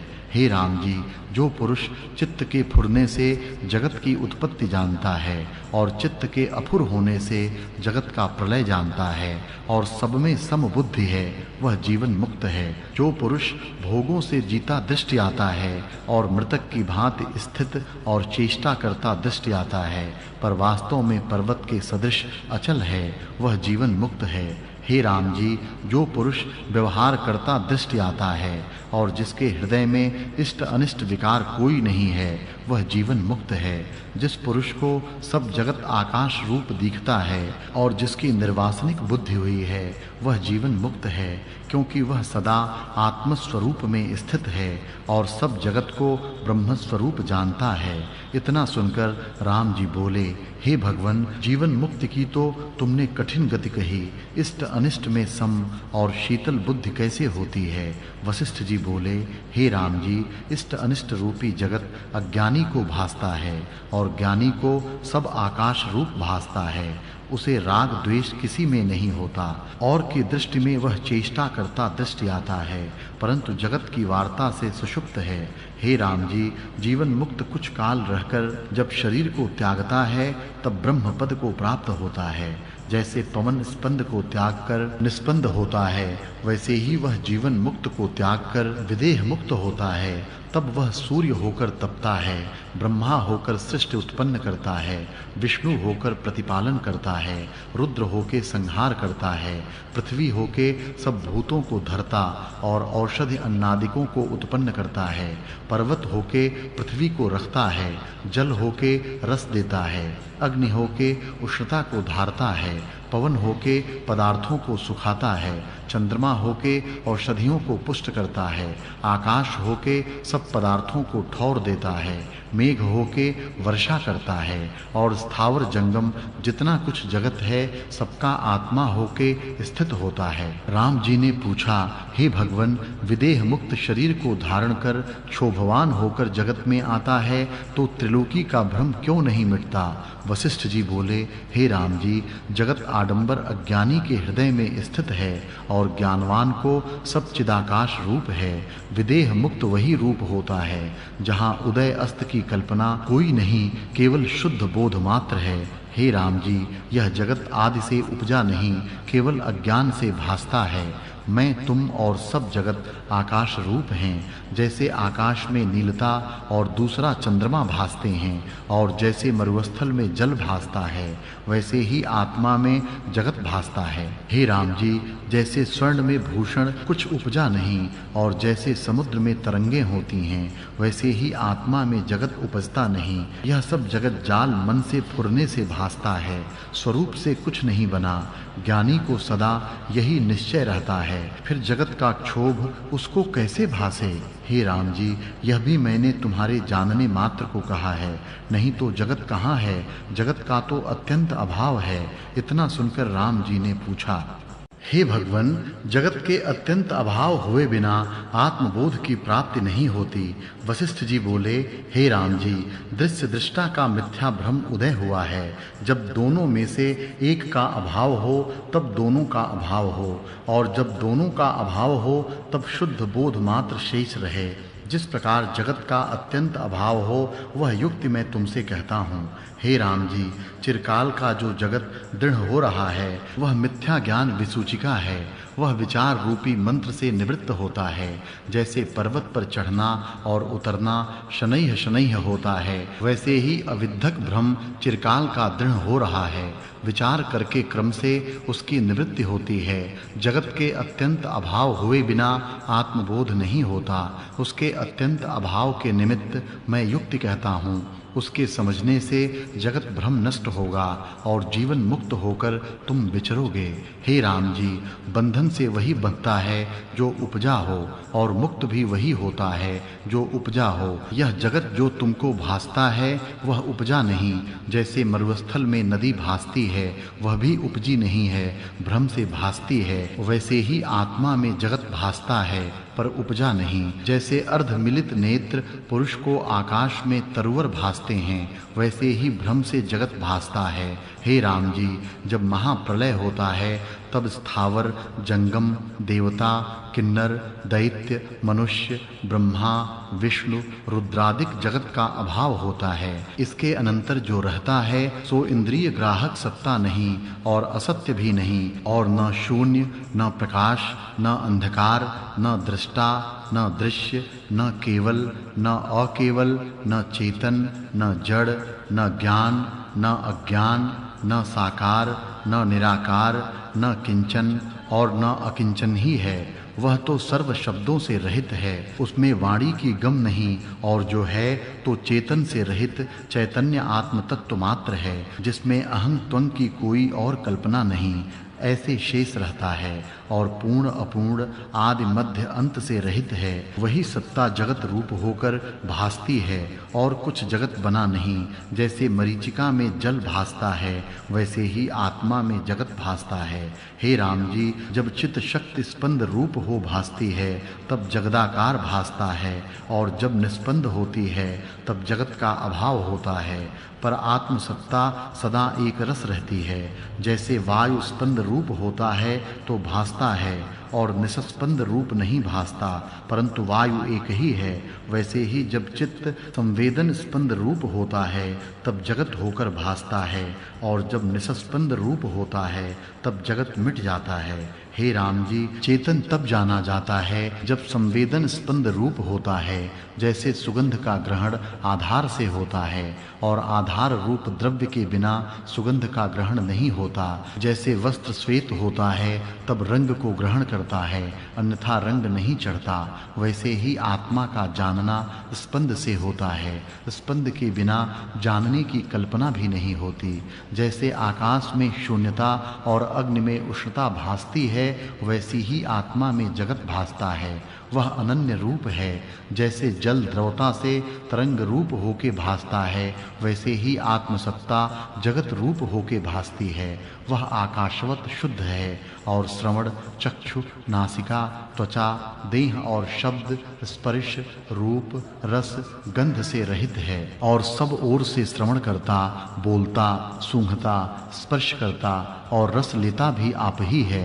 आत्म रूपी सूर्य की किरणों में जल रूपी त्रिलोकी फुर्ती भासती है। जैसे जल में चक्र आवृत्त फुर्ते भासते, सो जल से इतर कुछ नहीं, जल रूप ही हैं। वैसे ही जगत आत्मा से भिन्न नहीं, आत्म रूप ही है। आत्म ही जगत रूप होकर भासता है। जिह्वा नहीं पर बोलता है, अभोक्ता है पर भोक्ता होके भासता है, अफुर है पर फुरता भासता है, अद्वैत है पर द्वैत रूप होकर भासता है, और निराकार है पर साकार रूप होके भासता है। हे राम जी, आत्मसत्ता सब शब्दों से अतीत है, पर वही सब शब्दों को धारती है और दृष्टा होके भासती है। इतर कुछ है नहीं। कई सृष्टि समान होती हैं और कई विलक्षण होती हैं, परंतु स्वरूप से कुछ भिन्न नहीं, सदा आत्म रूप है। जैसे सुवर्ण से भूषण समान आकार भी होते और विलक्षण भी होते हैं, और कंकड़ आदि से लेके जो भूषण हैं सो सुवर्ण से इतर नहीं होते, सुवर्ण रूप ही हैं। वैसे ही जगत आत्म स्वरूप है और शुद्ध आकाश से भी निर्मल बोध मात्र है। हे राम जी, जब तुम उसमें स्थित होगे तब जगत भ्रम मिट जाएगा। जगत वास्तव में कुछ नहीं है, सदा ज्यों का त्यों अपने आप में स्थित है। केवल मन के फुरने से ही जगत भासता है। मन के फुरने से रहित होने पर सब कल्पना मिट जाती है और आत्म सत्ता ज्यों की त्यों भासती है। वह सत्ता ज्यों की त्यों ही है और सबका अधिष्ठान रूप है। यह सब जगत उसी से हुआ है और वही रूप है। सबका कारण आत्मसत्ता है और उसका कारण कोई नहीं। अकारण, अद्वैत, अजर, अमर, सब कल्पना से रहित शुद्ध चिन्मात्र रूप है। इति श्री योग वासिष्ठे उत्पत्ति प्रकरणे परम कारण वर्णन नाम अष्टमः सर्गः। इतना सुनकर राम जी ने पूछा, हे भगवन, जब महाप्रलय होता है और सब पदार्थ नष्ट हो जाते हैं, उसके पीछे जो रहता है उसे शून्य कहिए वा प्रकाश कहिए, क्योंकि तम तो है नहीं, चेतन है अथवा जीव है, मन है वा बुद्धि है, सत असत किंचन अकिंचन, इनमें कोई तो होवेगा। आप कैसे कहते हैं कि वाणी की गम नहीं? वशिष्ठ जी बोले, हे राम जी, यह तुमने बड़ा प्रश्न किया है। इस भ्रम को मैं बिना यत्न नाश करूंगा। जैसे सूर्य के उदय से अंधकार नष्ट हो जाता है, वैसे ही तुम्हारे संशय का नाश होगा। हे राम जी, जब महाप्रलय होता है तब संपूर्ण दृश्य का अभाव हो जाता है। पीछे जो शेष रहता है सो शून्य नहीं, क्योंकि दृश्याभास उसमें सदा रहता है और वास्तव में कुछ हुआ नहीं। जैसे थंभ में शिल्पी पुतलियां कल्पता है कि इतनी पुतलियां इस थंभ से निकलेंगी, सो उस थंभ में ही शिल्पी कल्पता है। जो थंभ न हो तो शिल्पी पुतलियां किसमें कल्पता? वैसे ही आत्मा रूपी थंभे में मन रूपी शिल्पी जगत रूपी पुतलियां कल्पता है। जो आत्मा न हो तो पुतलियां किसमें कल्पे? जैसे थंभे में पुतलियां थंभा रूप हैं, वैसे ही सब जगत ब्रह्म रूप है। ब्रह्म से इतर जगत का होना नहीं। जैसे पुतलियों का सद्भाव और असद्भाव थंभ में है, क्योंकि अधिष्ठान रूप थंभा है, थंभे बिना पुतलियां नहीं होती, वैसे ही जगत आत्मा के बिना नहीं होता। हे राम जी, सद्भाव हो जाता है वह सत से होता है, असत से नहीं, और असद्भाव सिद्ध होता है वह सत ही में होता है, असत में नहीं होता। इससे सत शून्य नहीं। जो शून्य होता तो किसमें भासता? जैसे सोम जल में तरंग का सद्भाव और असद्भाव भी होता है। असद्भाव इस कारण होता है कि तरंग भिन्न कुछ नहीं, और सद्भाव इस कारण से होता है कि जल ही में तरंग होता है। वैसे ही जगत का सद्भाव असद्भाव आत्मा में होता है, शून्य में नहीं। जैसे सोम जल में कहने मात्र को तरंग है, नहीं तो जल ही है, वैसे ही जगत कहने मात्र को है, हुआ कुछ नहीं, एक सत्ता ही है, और शून्य और अशून्य भी नहीं, क्योंकि शून्य और अशून्य ये दोनों शब्द उसमें कल्पित हैं। शून्य उसको कहते हैं जो सद्भाव से रहित अभाव रूप हो, और अशून्य उसको कहते हैं जो विद्यमान हो, पर आत्मसत्ता इन दोनों से रहित है। अशून्य भी शून्य का प्रतियोगी है। जो शून्य नहीं तो अशून्य कहाँ से हो? ये दोनों ही अभाव मात्र हैं। हे राम जी, यह सूर्य, तारा, दीपक आदि भौतिक प्रकाश भी वहाँ नहीं, क्योंकि प्रकाश अंधकार का विरोधी है। जो यह प्रकाश होता तो अंधकार सिद्ध न होता, इससे वहाँ प्रकाश भी नहीं है और तम भी नहीं है, क्योंकि सूर्यादिक जिससे प्रकाशते हैं वह तम कैसे हो? आत्मा के प्रकाश बिना सूर्यादिक भी तम रूप हैं, इससे वह शून्य है, न अशून्य है, न प्रकाश है, न तम है, केवल आत्म तत्व मात्र है। जैसे थंभ में पुतलियां कुछ हैं नहीं, वैसे ही आत्मा में जगत कुछ हुआ नहीं। जैसे बेल और बेल की मज्जा में कुछ भेद नहीं, वैसे ही आत्मा और जगत में कुछ भेद नहीं। और जैसे जल और तरंग में, मृतिका और घट में कुछ भेद नहीं, वैसे ही ब्रह्म और जगत में कुछ भेद नहीं, नाम मात्र भेद है।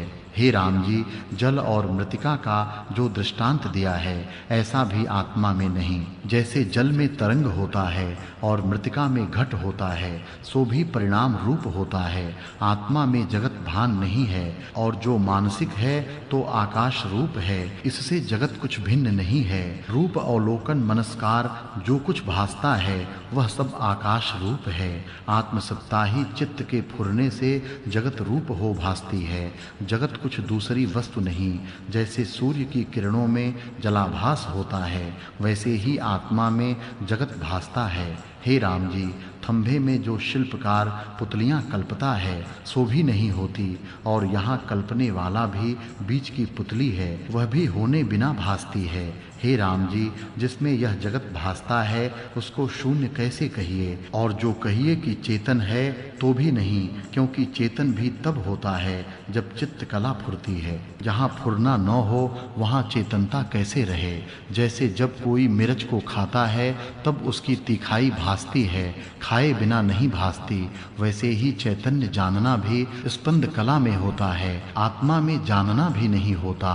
चैतन्यता से रहित चिन्मात्र अक्षय सुषुप्ति रूप है, उसको जो तुरीय कहता है वह ज्ञेय ज्ञानवान से गम्य है। हे राम जी, जो पुरुष उसमें स्थित हुआ है उसको संसार रूपी सर्प नहीं डस सकता, वह अचैत्य चिन्मात्र होता है। और जिसको आत्मा में स्थिति नहीं होती उसको दृश्य रूपी सर्प डसता है। आत्मसत्ता में तो कुछ द्वैत नहीं हुआ, आत्मसत्ता तो आकाश से भी स्वच्छ है। इनका दृष्टा, दर्शन, दृश्य स्वतः अनुभव सत्ता आत्मा का रूप है और वह अभ्यास करने से प्राप्त होती है। हे राम जी, उसमें द्वैत कल्पना कुछ नहीं है, वह अद्वैत मात्र है। वह न दृष्टा है, न जीव है, न कोई विकार और न स्थूल न सूक्ष्म है। एक शुद्ध अद्वैत रूप अपने आप में स्थित है। जो यह चैत्य का फुरना ही आदि में नहीं हुआ तो चेतन कला रूप जीव कैसे हो, और जो जीव ही नहीं तो बुद्धि कैसे हो, जो बुद्धि ही नहीं तो मन और इंद्रियां कैसे हों, जो इंद्रियां नहीं तो देह कैसे हो, और जो देह न हो तो जगत कैसे हो।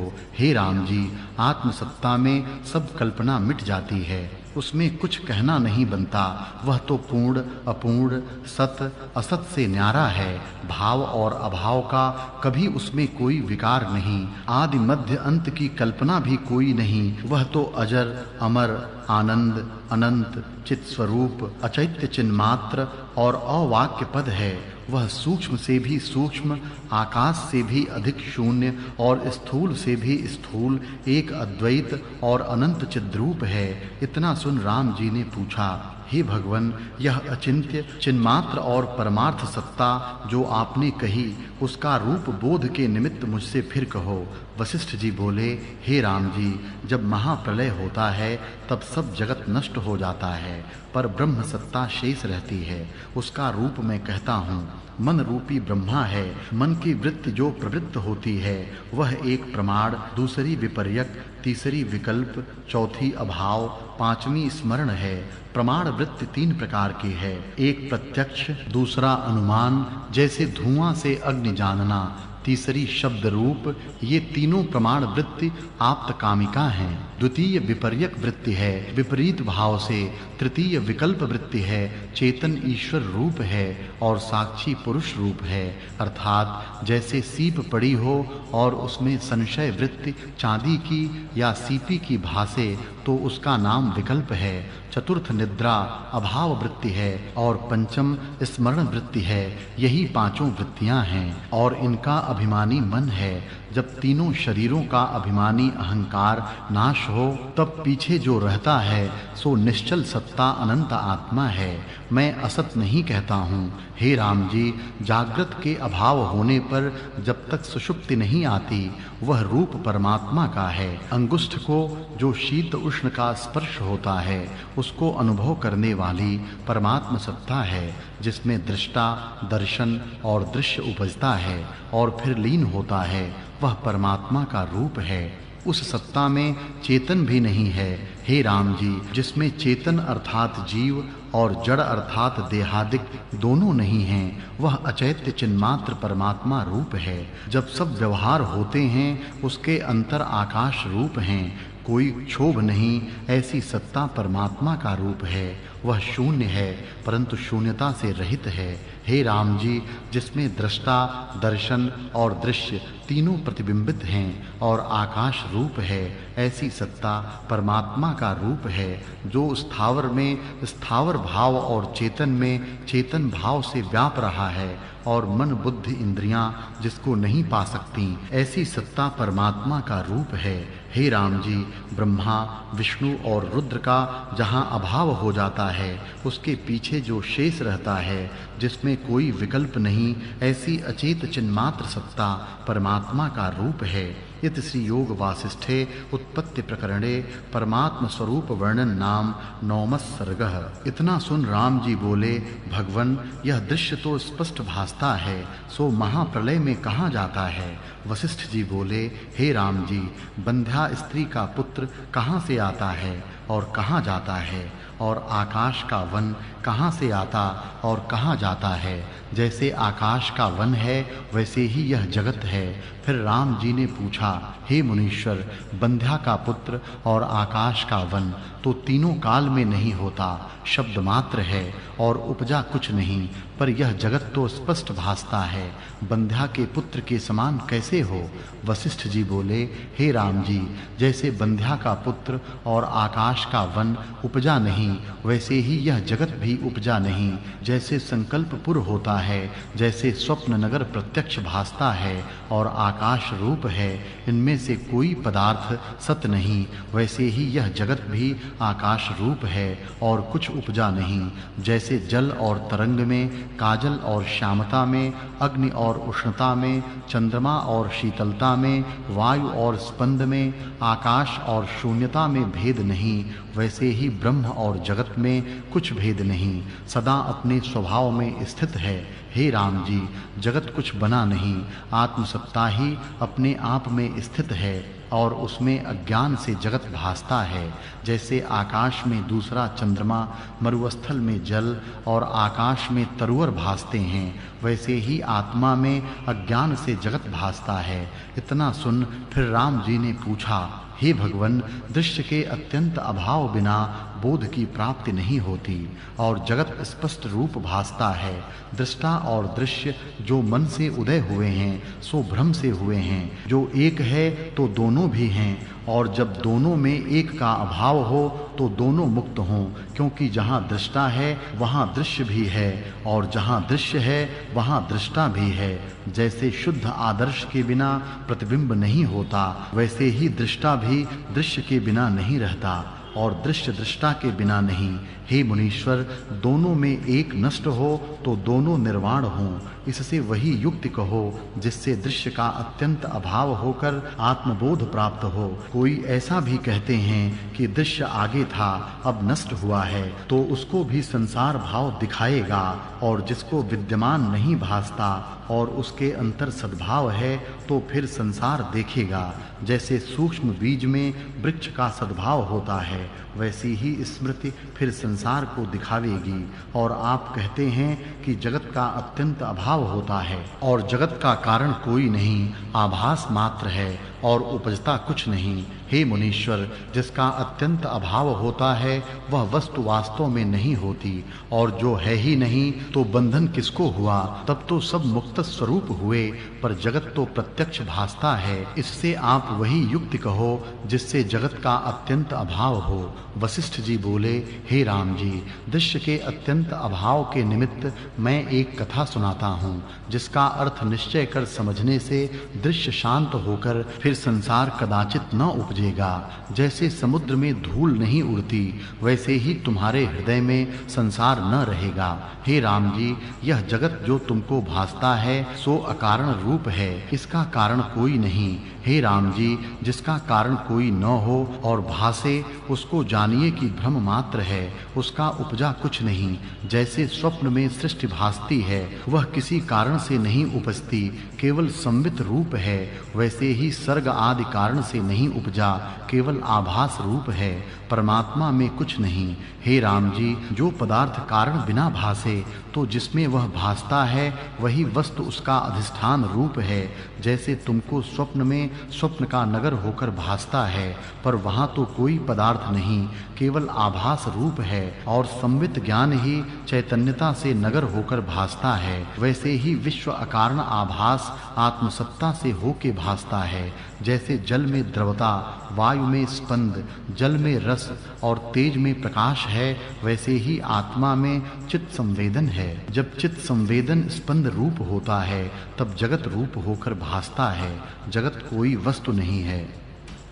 हे राम जी, जैसे और तत्वों के अणु और ठौर भी पाए जाते हैं और आकाश के अणु और ठौर नहीं पाए जाते, क्योंकि आकाश शून्य रूप है, वैसे ही आत्मा से इतर इस जगत का भाव कहीं नहीं पाते, क्योंकि यह आभास रूप है और किसी कारण से नहीं उपजा।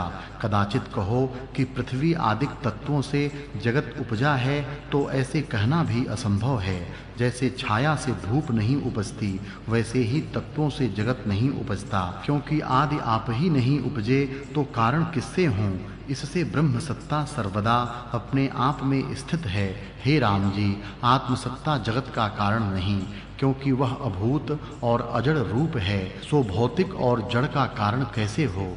जैसे धूप परछाई का कारण नहीं, वैसे ही आत्मसत्ता जगत का कारण नहीं। इससे जगत कुछ हुआ नहीं, वही सत्ता जगत रूप होकर भासती है। जैसे स्वर्ण भूषण रूप होता है और भूषण कुछ उपजा नहीं, वैसे ही ब्रह्म सत्ता जगत रूप होकर भासती है। जैसे अनुभव संवित स्वप्न नगर रूप हो भासता है, वैसे ही यह सृष्टि किंचन रूप है, दूसरी वस्तु नहीं। ब्रह्म सत्ता सदा अपने आप में स्थित है और जितना कुछ जगत स्थावर जंगम रूप भासता है वह आकाश रूप है। इत श्री योग वासिष्ठे उत्पत्ति प्रकरणे परमार्थ रूप वर्णन नाम दशमः सर्गः। वशिष्ठ जी बोले, हे राम जी, आत्मसत्ता नित्य शुद्ध अजर अमर और सदा अपने आप में स्थित है। उसमें जिस प्रकार सृष्टि उदय हुई है वह सुनिए। उसके जानने से जगत कल्पना मिट जावेगी। हे राम जी, भाव अभाव ग्रहण त्याग स्थूल सूक्ष्म जन्म मरण आदि पदार्थों से जीव छेदा जाता है, उससे तुम मुक्त होगे। जैसे चूहे सुमेरु पर्वत को चूर्ण नहीं कर सकते, वैसे ही तुमको संसार के भाव अभाव पदार्थ चूर्ण न कर सकेंगे। हे राम जी, आदि शुद्ध देव अचेत चिन्मात्र है, उसमें चैत्य भाव सदा रहता है, क्योंकि वह चैतन्य रूप है। जैसे वायु में स्पंद शक्ति सदा रहती है, वैसे ही चिन्मात्र में चैत्य का फुरना रहकर अहमस्मि भाव को प्राप्त हुआ है। इस कारण उसका नाम चैतन्य है। हे राम जी, जब तक चैतन्य संवित अपने स्वरूप के ठौर नहीं आता, तब तक इसका नाम जीव है और संकल्प का नाम बीज चित्त संवित है। उसी से सर्वभूत जाति उत्पन्न हुई, इससे सबका बीज चित्त संवित है। जब जीव संवित चैत्य को चेतता है, तब प्रथम शून्य होकर उसमें शब्द गुण होता है। उस आदि शब्द तन्मात्रा से पद वाक्य और प्रमाण सहित वेद उत्पन्न हुए।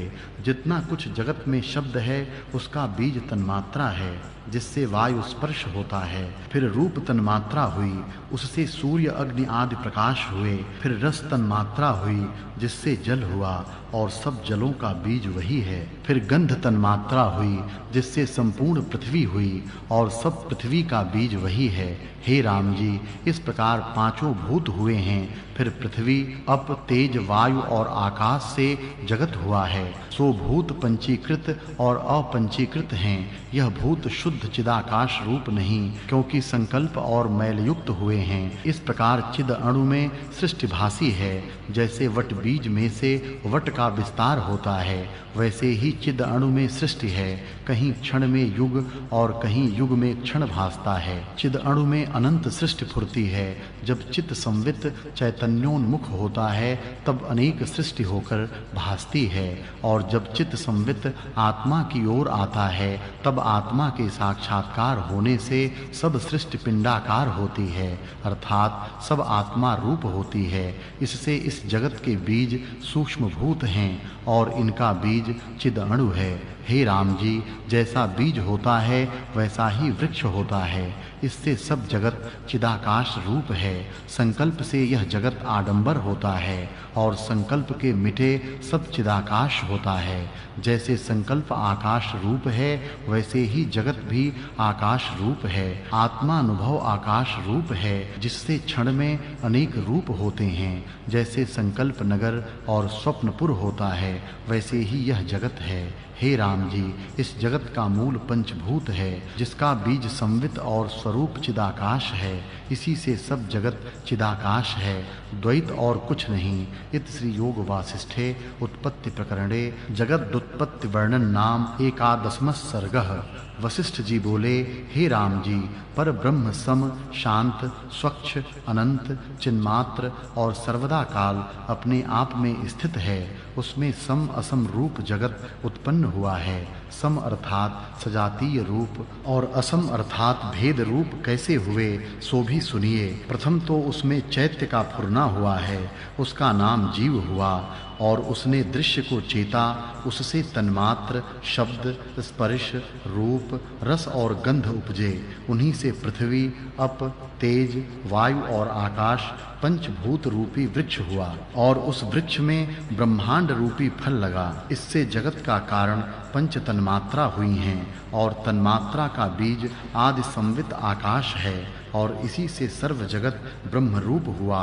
हे राम जी, जैसा बीज होता है वैसा ही फल होता है। इसका बीज पर ब्रह्म है तो यह भी पर ब्रह्म हुआ, जो आदि अचेत चिन्मात्र स्वरूप पराकाश है और जिस चैतन्य संवित में जगत भासता है वह जीवाकाश है। वह भी शुद्ध निर्मल है क्योंकि वह पृथ्वी आदि भूतों से रहित है। हे राम जी, यह जगत जो तुमको भासता है सो सब चिदाकाश रूप है और वास्तव में द्वैत कुछ नहीं बना। यह मैंने तुमसे ब्रह्माकाश और जीवाकाश कहा। अब जिससे इसको शरीर ग्रहण हुआ सो सुनिए। हे राम जी, शुद्ध चिन्मात्र में जो चैत्योन्मुखत्व अहं अस्मि हुआ और उस अहं भाव से आपको जीव अणु जानने लगा। अपना वास्तव स्वरूप अन्य भाव की भांति होकर जीव अणु में जो अहं भाव दृढ़ हुआ उसी का नाम अहंकार हुआ। उस अहंकार की दृढ़ता से निश्चयात्मक बुद्धि हुई और उसमें संकल्प रूपी मन हुआ। जब मन इसकी ओर संसरने लगा तब सुनने की इच्छा की, इससे श्रवण इंद्रिय प्रकट हुई। जब रूप देखने की इच्छा की तब चक्षु इंद्रिय प्रकट हुई। जब स्पर्श की इच्छा की तो त्वचा इंद्रिय प्रकट हुई और जब रस लेने की इच्छा की तो जिह्वा इंद्रिय प्रकट हुई। इसी प्रकार से देह इंद्रियां चैत्यता से भासी और उसमें यह जीव अहं प्रतीति करने लगा। हे राम जी, जैसे दर्पण में पर्वत का प्रतिबिंब होता है वह पर्वत से बाह्य है, वैसे ही देह और इंद्रियां बाह्य दृश्य हैं पर अपने में भासी हैं। इससे उसमें अहं प्रतीति होती है। जैसे कूप में मनुष्य आपको देखे वैसे ही देह में आपको देखता है। जैसे डिब्बे में रत्न होता है वैसे ही देह में आपको देखता है। वही चिद अणु देह के साथ मिलकर दृश्य को रचता है। उस अहं से ही क्रिया भासने लगी। जैसे स्वप्न में दौड़े और जैसे स्थित में स्पंद होती है वैसे ही आत्मा में जो स्पंद क्रिया हुई वह चित्त संवित से ही हुई और उसी का नाम स्वयंभू ब्रह्मा हुआ। जैसे संकल्प से दूसरा चंद्रमा भासता है वैसे ही मनोपम जगत भासता है। जैसे शस से श्रृंग होते हैं वैसे ही यह जगत है। कुछ उपजा नहीं, केवल चित्त के स्पंद में जगत फुरता है।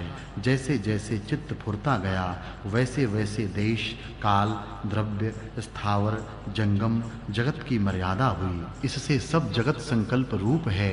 संकल्प से इतर जगत का आकार कुछ नहीं। संकल्प फुरता है तब आगे जगत दृश्य भासता है और संकल्प निस्पंद होता है तब दृश्य का अभाव होता है। हे राम जी, इस प्रकार से यह ब्रह्मा निर्वाण हो फिर और उपजते हैं। इससे सब संकल्प मात्र ही है। जैसे नटवा नाना प्रकार के पट के स्वांग करके बाहर निकल आता है वैसे ही देखो यह सब माया मात्र है। हे राम जी, जब चित्त की ओर संसरता है तब दृश्य का अंत नहीं आता और जब अंतर्मुख होता है तब जगत आत्म रूप होता है। चित्त के निस्पंद होने से एक क्षण में जगत निवृत्त होता है क्योंकि संकल्प रूप ही है। इससे यह जगत आकाश रूप है, उपजा कुछ नहीं और आत्मसत्ता ज्यों की त्यों अपने आप में स्थित है। जैसे स्वप्न में पर्वत और नदियां भ्रम से दिखते हैं वैसे ही यह जगत भी भ्रम से भासता है। जैसे स्वप्न में आपको मुआ देखता है सो भ्रम मात्र है वैसे ही यह जगत भ्रम मात्र है। हे राम जी, यह स्थावर जंगम जगत सब चिदाकाश है। हमको तो सदा चिदाकाश ही भासता है। आदि विराट रूप में ब्रह्मा भी वास्तव में कुछ उपजे नहीं तो जगत कैसे उपजा। जैसे स्वप्न में नाना प्रकार के देश, काल और व्यवहार दृष्ट आते हैं सो अकारण रूप हैं, उपजे कुछ नहीं और आभास मात्र हैं वैसे ही यह जगत आभास मात्र है। कार्य कारण भासते हैं तो भी अकारण हैं हे राम जी, हमको जगत ऐसा भासता है जैसे स्वप्न से जागे मनुष्य को भासता है।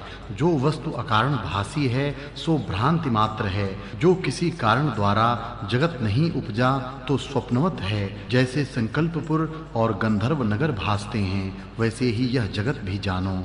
आदि विराट आत्मा अंतवाहक रूप है और वह पृथ्वी आदि तत्वों से रहित आकाश रूप है, तो यह जगत आदि भौतिक कैसे हो? सब आकाश रूप है। इत श्री योग वासिष्ठे उत्पत्ति प्रकरणे स्वयं भू उत्पत्ति वर्णन नाम 12 सर्गः।